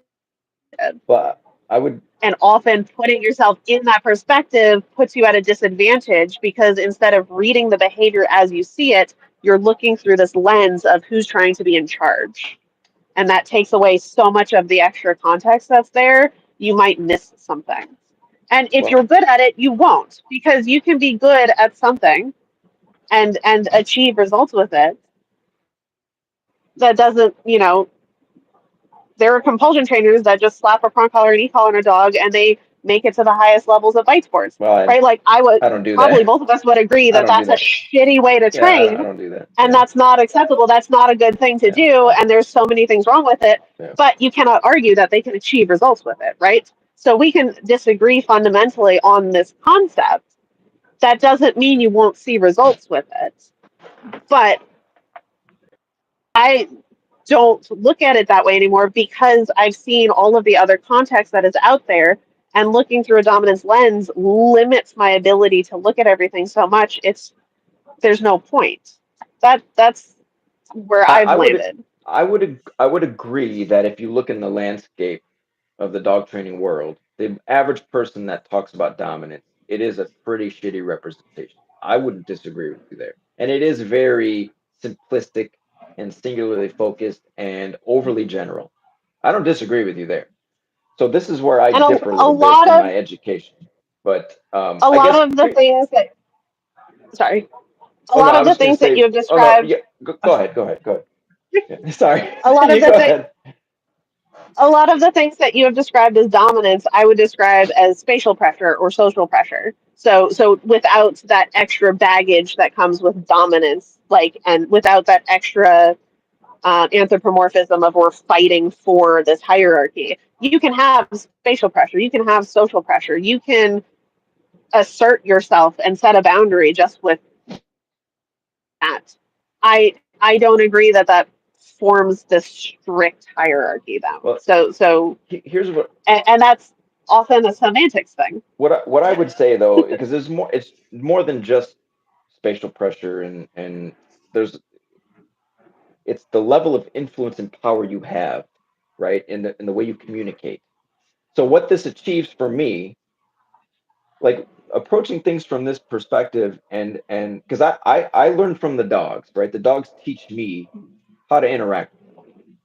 So if I understand that the dogs instinctually understand or everything makes sense to the dog in the way I communicate, then I can achieve results far quicker with a lot less effort. So I guess my challenge would be because I can, and I have many videos on my channel where I take my dog anywhere, no leash, no collar. I've never put a prong collar on her. I've never put any collar on her. I've never trained her, never done formal Mm-hmm. training, never done treat train, nothing. Where I have complete control over this dog. I can we can walk past kids, people on bikes, dogs, even dogs that are barking at her. Nothing. She adheres to my leadership at all times, and so the what it gives you is authority in all contexts where I don't need to establish control because I already have So it. but I saw one of your videos, one of your, I was like scrolling through trying to get a feel for what I was getting myself into. Um, and it seemed to be a more recent video, but you had your Mm, dog out, you were walking and you were passing by somebody, it was like a dog, a mm, kid, somebody, and you had mm, to use facial pressure, you had to use your voice, yeah, she listened, but you had to do a lot of work to make that happen. And it wasn't a which prong collar, video? it wasn't a decal.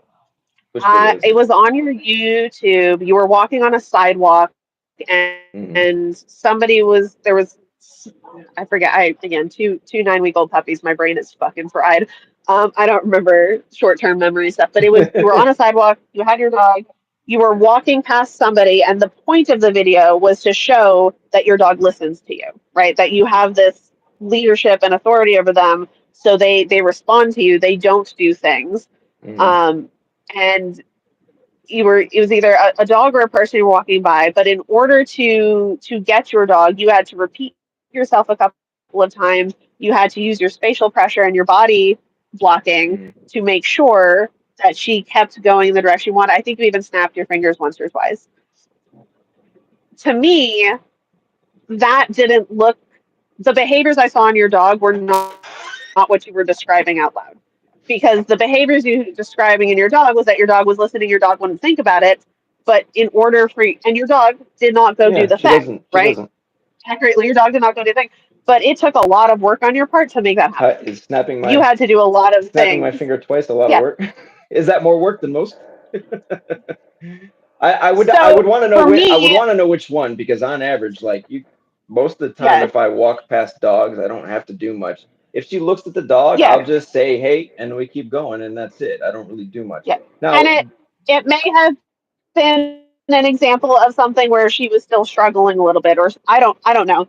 But she tried to go towards it a couple of times. And grand scheme of things, it's not a lot of work, right? Like grand scheme of things, snapping your fingers, using your voice a couple of times, like body block, it's not a lot of work. But to me, that's that's something that you could move past. So like my goal with my dogs is that I don't need to even do that, I right? So usually I don't. have, That's it's usually just yeah, like a preventative. Like if she, I'm just letting her know that if she's thinking about moving towards it, and if I just say, if I make a vocalization, she now knows. Okay, I shouldn't do that, and right. like we keep moving. But that is management technically, because you had to tell her what to do to make it happen. Management. I It's mean, yeah, but minimal management. It's I'll like look at it bare like this. bones bottom basement of the floor Yeah, management. and how many other people do you know can take their dog virtually anywhere? Actually, no, anywhere with no collar, no leash, and really not have to I do much train of anything. I train service dogs. So I know a lot of people who can do that. No, I just mean on average. The On nature average. of service dogs. Yeah. No. So that's my goal with my dogs. That's my goal with my clients' dogs is Well, to be okay. able to do that. And you can Let me get give another there. caveat. Let me give another caveat with the not training at all. Like I've never trained this dog to do anything. With I could take my dog anywhere with no leash, no collar, just my authority. And having never trained this dog, and she listens So that well. I can do the same thing with just a bag of kibble. Right? So I'm Oh not no, telling the dog what to do. I'm I'm not saying no food, nothing, nothing. no I no have no no no. nothing on me. So I'm not telling them what to do. I'm not giving them any commands. I'm not teaching them any specific behaviors. But instead of spatial pressure or my voice, I just use a piece of kibble. But why would that be better? Why would that be a better alternative No than conflict. It works the faster. interaction? That's not conflict though. That's me just establishing a boundary real quick or giving But direction. That's not really but conflict. it Because is. the conflict would be if she dismisses and now I have to address her again. Then we're engaged. Now she's So let undermining my me put authority. it this way. So for that, you have a point of conflict because your dog wants to do one thing, you want to do the other, and your dog doesn't do it because they know if she does do it, you will make sure she can't. For me, with the kibble, I am achieving the same thing, but instead of my dogs not doing the thing because they know that I will do something to them, it's because not doing that thing has been the most successful thing that they've done. Not doing that has worked well for them. So So that you're has assuming become that their new default behavior.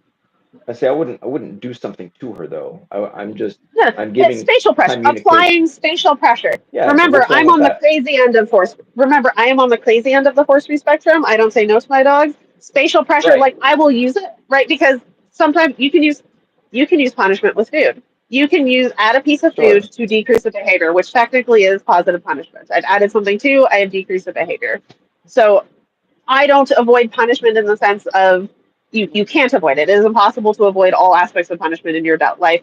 Shit happens. I don't intentionally use it to teach a behavior or to resolve something in the moment. If I can avoid it, if something comes up where I do need to throw some food to stop a behavior, I change the situation and I modify something.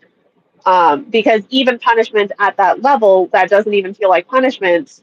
Over time, if you find yourself doing it over and over again, you're still falling into management as opposed to actually resolving the behavior as a Not whole. really, because I can So, count maybe on one hand the amount of times I've had to address her in public to get her to not do something. 99% of the time when we're out, I don't have to do shit. There may be that one off here and there where I gotta just say something to her, and then that's it. We're moving forward. She or doesn't take take food out of the equation. Um, if you take food out of the equation, you can still achieve the same thing. So one of the things I do with reactive dogs is it's almost like the opposite of spatial pressure, right? So if you've got a dog that's focused on something, they're kind of locked in. As a forestry trainer, I am trying to get them to observe these things from a distance where they're not going to fully react, but they might get fixated, right? Because we right. need to walk that line of close enough that we're learning something, but not so close that we lose our shit. When they get fixated, instead of me like snapping or telling them something, recalling them, giving them a positive cue, body pressure in front of them, I will move. So if they're looking this way, I will move out sideways from them and then start going behind them. I will be in their peripheral vision. And because we have a good relationship, because they know that we have this cooperative bond, or even because they like you, right? Because the dog likes you, as you move away, they will start to follow you. So Oh, instead of sure. spatial applying Yeah, spatial pressure sure. to her, I use that social connection to move them away. You don't need food. Food is No, handy though. Food makes it yeah. fat I convenient, don't I but don't you can disagree do with all what you're the same saying. things. I don't disagree with what you're saying. It just depends on the context. Like if I'm on a tight trail and there's a dog and a person walking up, I may just stand Mhm. in front of my dog just so it makes the other person feel comfortable because dogs off leash make Yeah. people uncomfortable, right? But I don't think she's going to do anything. I'm just standing there so that the other person can at least Well, see yeah, that, oh, hey, you're blocking your dog. Okay. And that's because it's tight and quarters. that's different. But I don't disagree with That's what you different because that's said, where not like, you yeah, if we making see your something, dog do something. yeah, I can move in the Yeah. other direction and get her to follow me. Yeah, I don't disagree with that.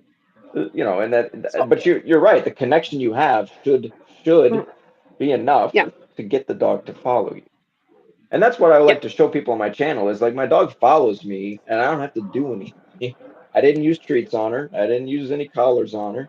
I didn't train her. It was just the understanding of again how the dominance hierarchy works and her understanding that I'm in the leadership role. She just follows me. That's the natural, like you said, the cooperation we have is leader follower. Mhm. We cooperate in that regard because the roles are established correctly. Yeah, but I let my dogs. I don't treat my dogs with that perspective, and we still do the same thing. Like we still have that relationship where they will follow me. Um, like I don't have to put them in their place to make them do that.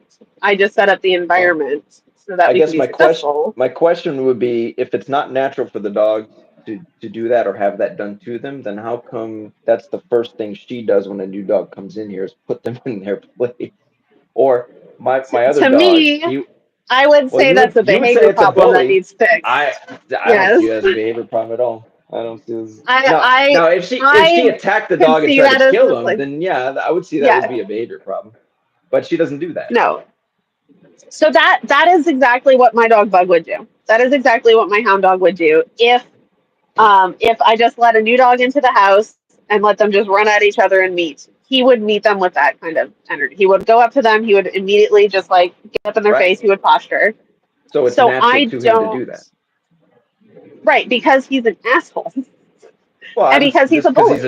I would say because he's a dog, because he's a headstrong dog, maybe, you know. No, because he's not, no, because by your definition too, he would not be a good dominant dog because he overcorrects. He Well, that's has not some balanced. Yeah, imbalance going it's on not there. balanced. Right, right. Yeah. But I guess you It's would you agree it's that an oh, go ahead. it's an out of the normal response. So what I would anticipate as like baseline typical would be we could have two dogs come in.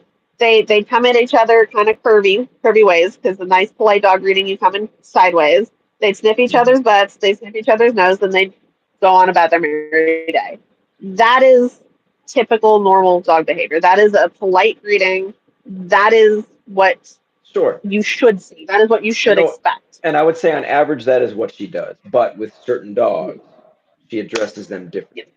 You know, and I have no issue with her doing that because that dog needs that discipline because it doesn't get it. And that dog at home is an asshole, but when it comes here, she's not going to let that dog be an asshole. She's going to let that dog on. She's going to give that dog what it needs, right? But I've had insecure dogs come here, and she doesn't. She treats them very different, but she still does let them know that she is superior. But she doesn't assert herself in that same way. You know, she's a lot more accepting to those dogs, where she'll greet them a little different. You know, she will. It's a very. It's she's always calm, no matter where she's at, what she does. But she has different ways of interacting with different dogs, and it's just based on the dog.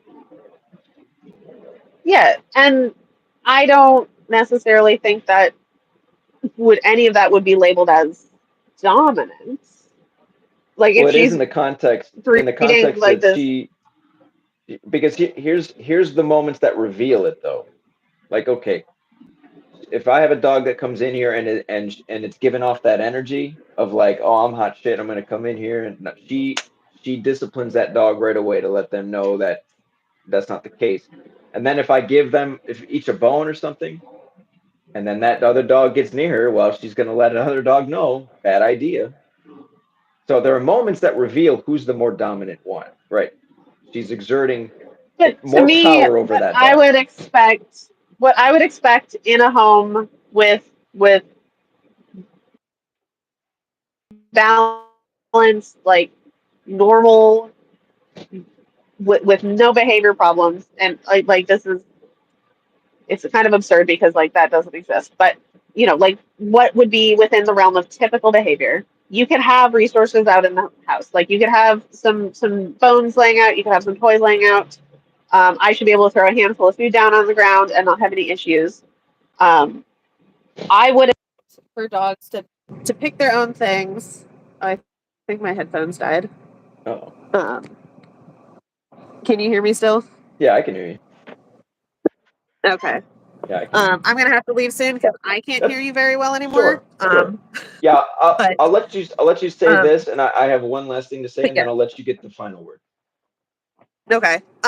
But like I would expect that I could have these things out in the house and that my dogs would go, they'd pick their favorite, they'd pick what they want to have, and they would not go and necessarily fight over them or try to steal from each other.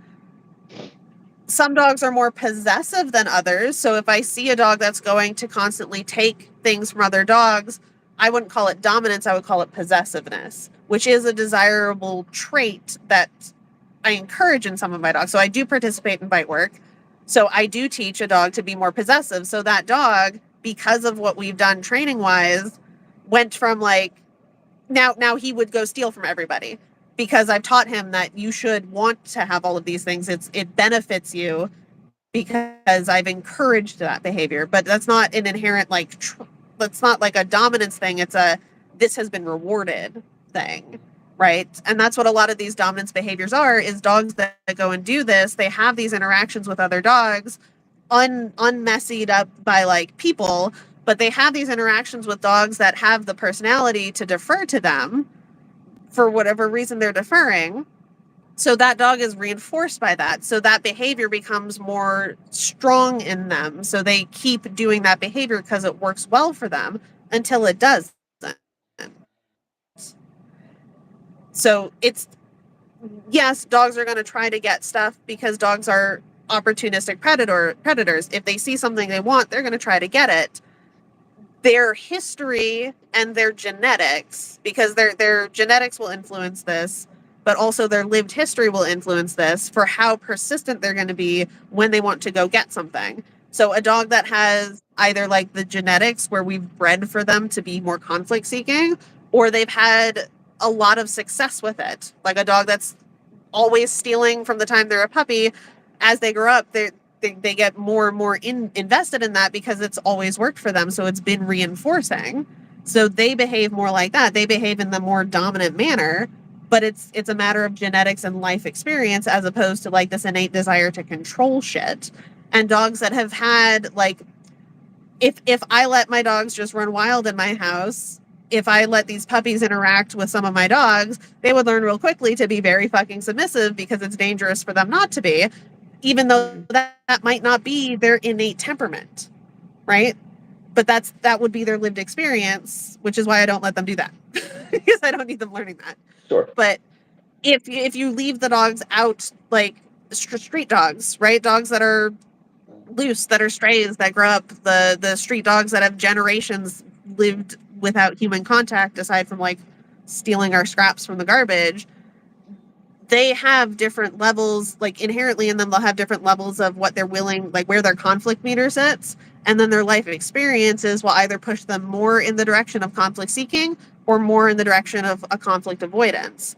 But I wouldn't say that it's because they want to control shit. There's just so much more depth to it than that.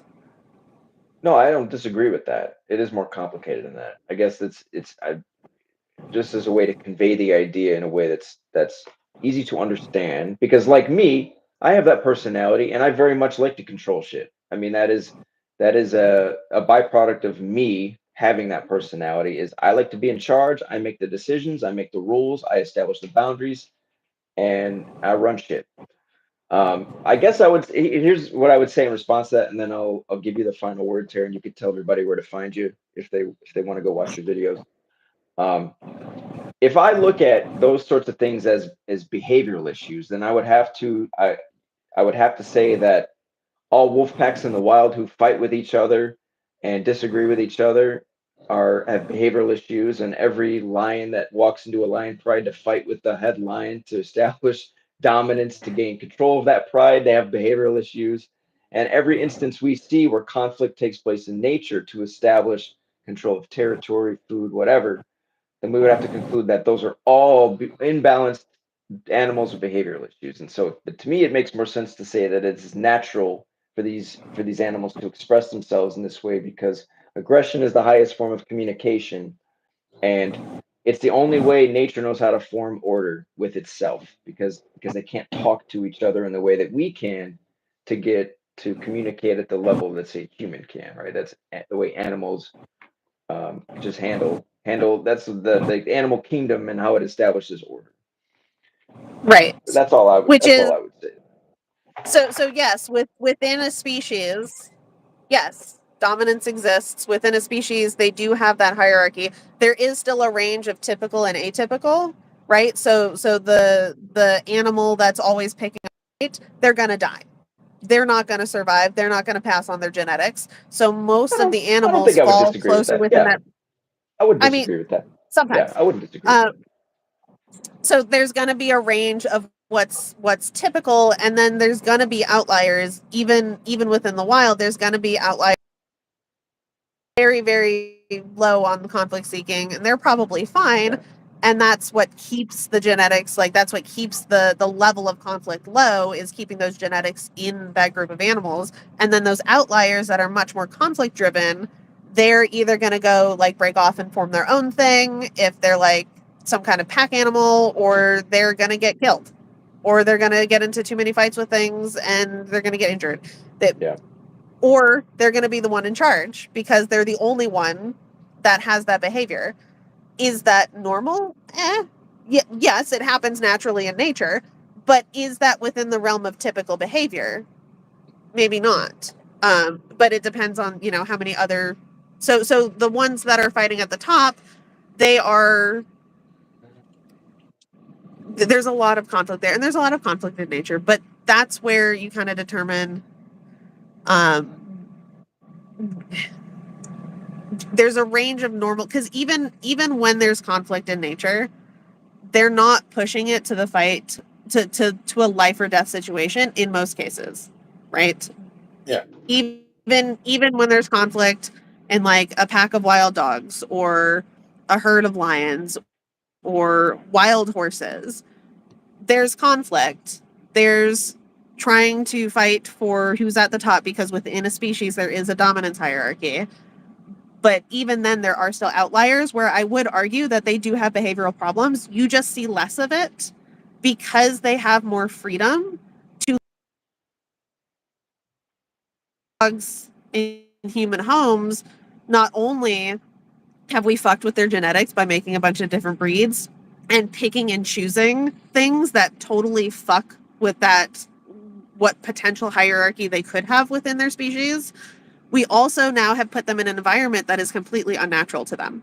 So what a normal behavior for them might be is now considered an unacceptable behavior. So they don't have that outlet Right. for their normal natural behaviors either. So you get a lot of this pent up energy. So we're seeing more behavior problems in dogs than we would see in the wild because of human intervention, I, not w- because of I wouldn't dominance. disagree with that. Well, I would say it's because of human intervention. But I would say if we could understand the nature of things and then change the way we intervene, like the human intervention, I think is the worst part of it. But I think a lot of it is But we can't change the way we intervene because we're living in cities, right? So even if we change the way we interact with our own dogs, there's still human intervention at play, right? And the right. breeds, right? Like, unless we get a street dog from a shelter or imported from like overseas somewhere, we've had human intervention to get the dog to exist. We have Sure. human intervention in Sure. the spaces we live Sure. in. I don't disagree with that. Like, and also there's the level of what behaviors are you willing to live with as a person. So like for me, my dogs, I like very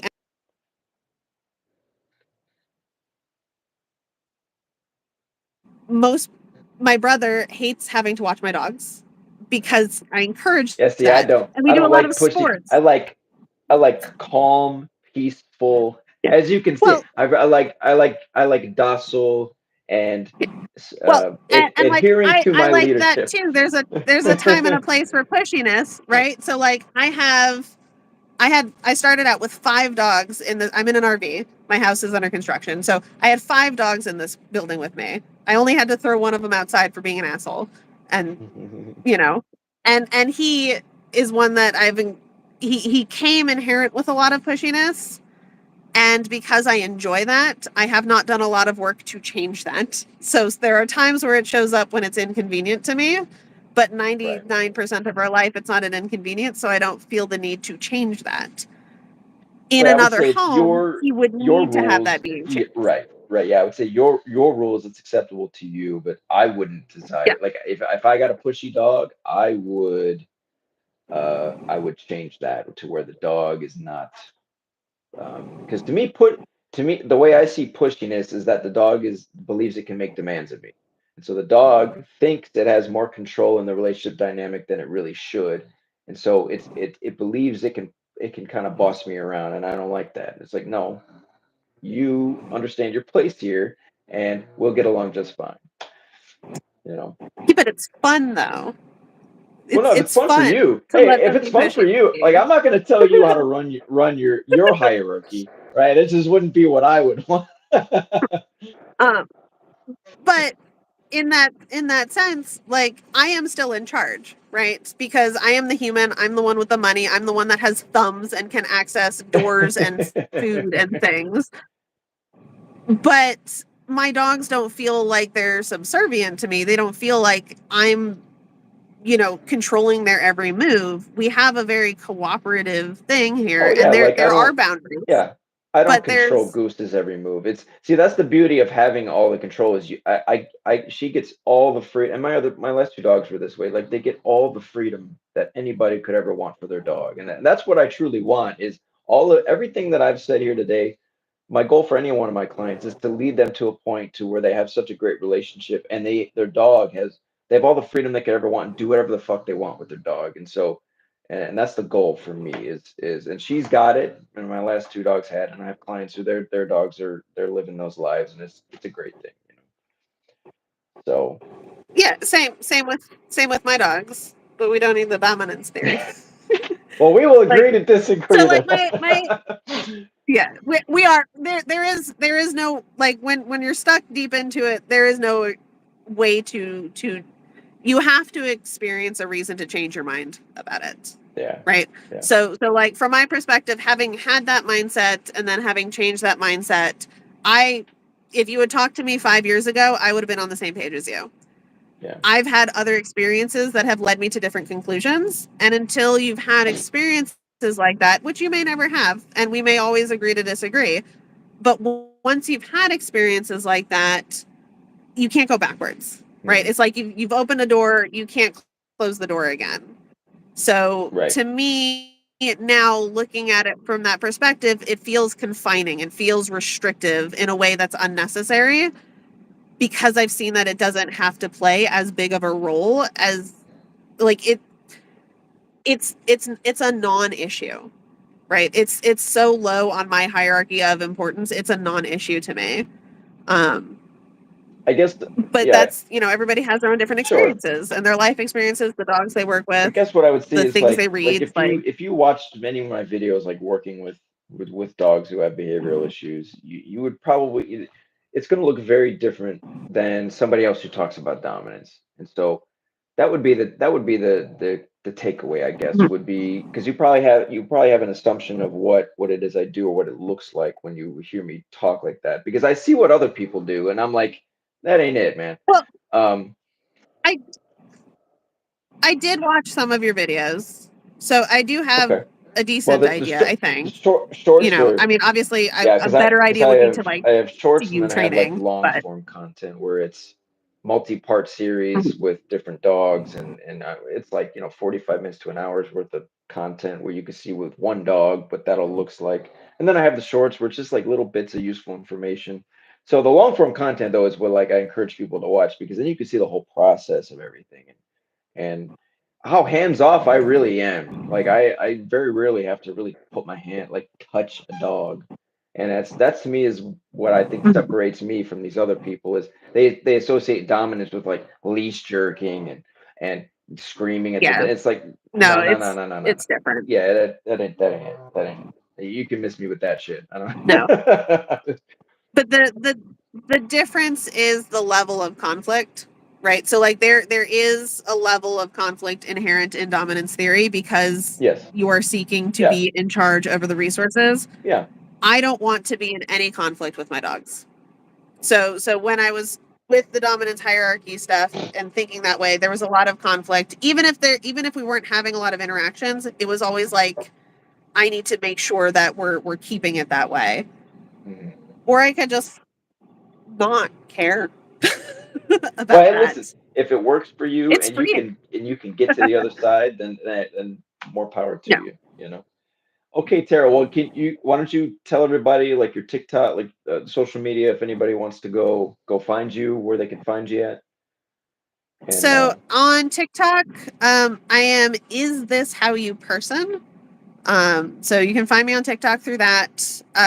I'm on Instagram and Facebook, the Therapeutic Canine. I don't post there as much. I post some stuff there. TikTok is where you'll actually hear all of my theories and the fun. Like, I get into the nerdy side of dog training. That's where all the fun stuff is. Facebook and Instagram are like more of my business page, so you'll see more like businessy okay, posts. Um, excellent. but yeah, All right. the Therapeutic Canine for those two, Is This How You Person for TikTok. Okay. But Awesome.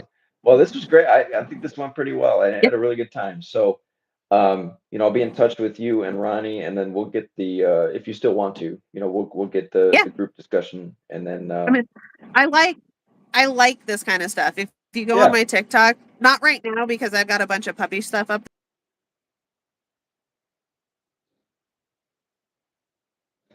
there, have more sleep and we're not waking up in the right, middle of the night, you'll see right. more of my in-depth nerdy like arguments. I get into arguments like this on TikTok all the time because it's fun. It's fun to look at the little things. It's fun to look at the details and the nuance and like really pick everything apart.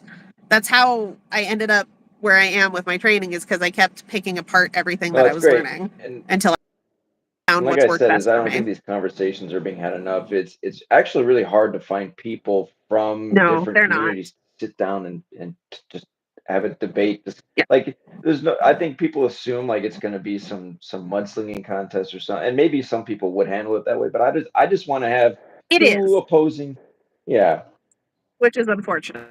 right. So Because there's been a couple of times where trainers have said stuff like this, like they want to do a debate or something like that. We go on like a TikTok live, and then like me and Ronnie have been booted off of lives because they didn't want to listen to us talk anymore, and they decided it's like, why did you even? the only way they could be right was to kick us off. Right. No, so not everyone is ready to have these conversations. right. And people, especially when you get into the balance versus force free thing, people get so like locked in on their personality type that it's even talking. Like I get a lot of hate from the force free community because I talk to people who aren't force free. I interact with people who aren't force free. Why? Yeah, which is no, ridiculous. that should not be that way. You should be encouraging this sort of thing because this is. And there's stuff to learn from everyone. There's stuff that I do as a force free trainer that are concepts I took from balance training and modified, that are things that force free trainers might not think of doing, like using food to stop a behavior instead of waiting for the behavior to stop and then reinforcing after the behavior stops. And I like waiting. It takes too long. That I disagree with is the wait till they stop and then it's like, oh my God, I don't even. Depending on what's going on, sometimes that is the answer, but like generally the longer the dog practices doing something we don't like, the harder it is to make it go away. So like becomes a habit. You could wait forever for a lot of things, and it won't change. But excellent. Anyway, I love these conversations, so we'll definitely have to set it up with Ronnie. Yeah, we'll be in touch. I really appreciate you doing this and being willing to sit down and have a discussion. I want to set a good precedent for these things too, because I think the more people can see these things actually go well, then the more people I think may be willing to do it. And so hopefully people can take away, at least from this one, that these things we can disagree and be respectful and have a good time still. And it doesn't have to be this vitriolic combative thing, so I appreciate you keeping things civil, and I'm looking forward to doing this again with you and Ronnie. Awesome. Talk to you later. All right, Tara, have a great night. Okay. Bye. All right.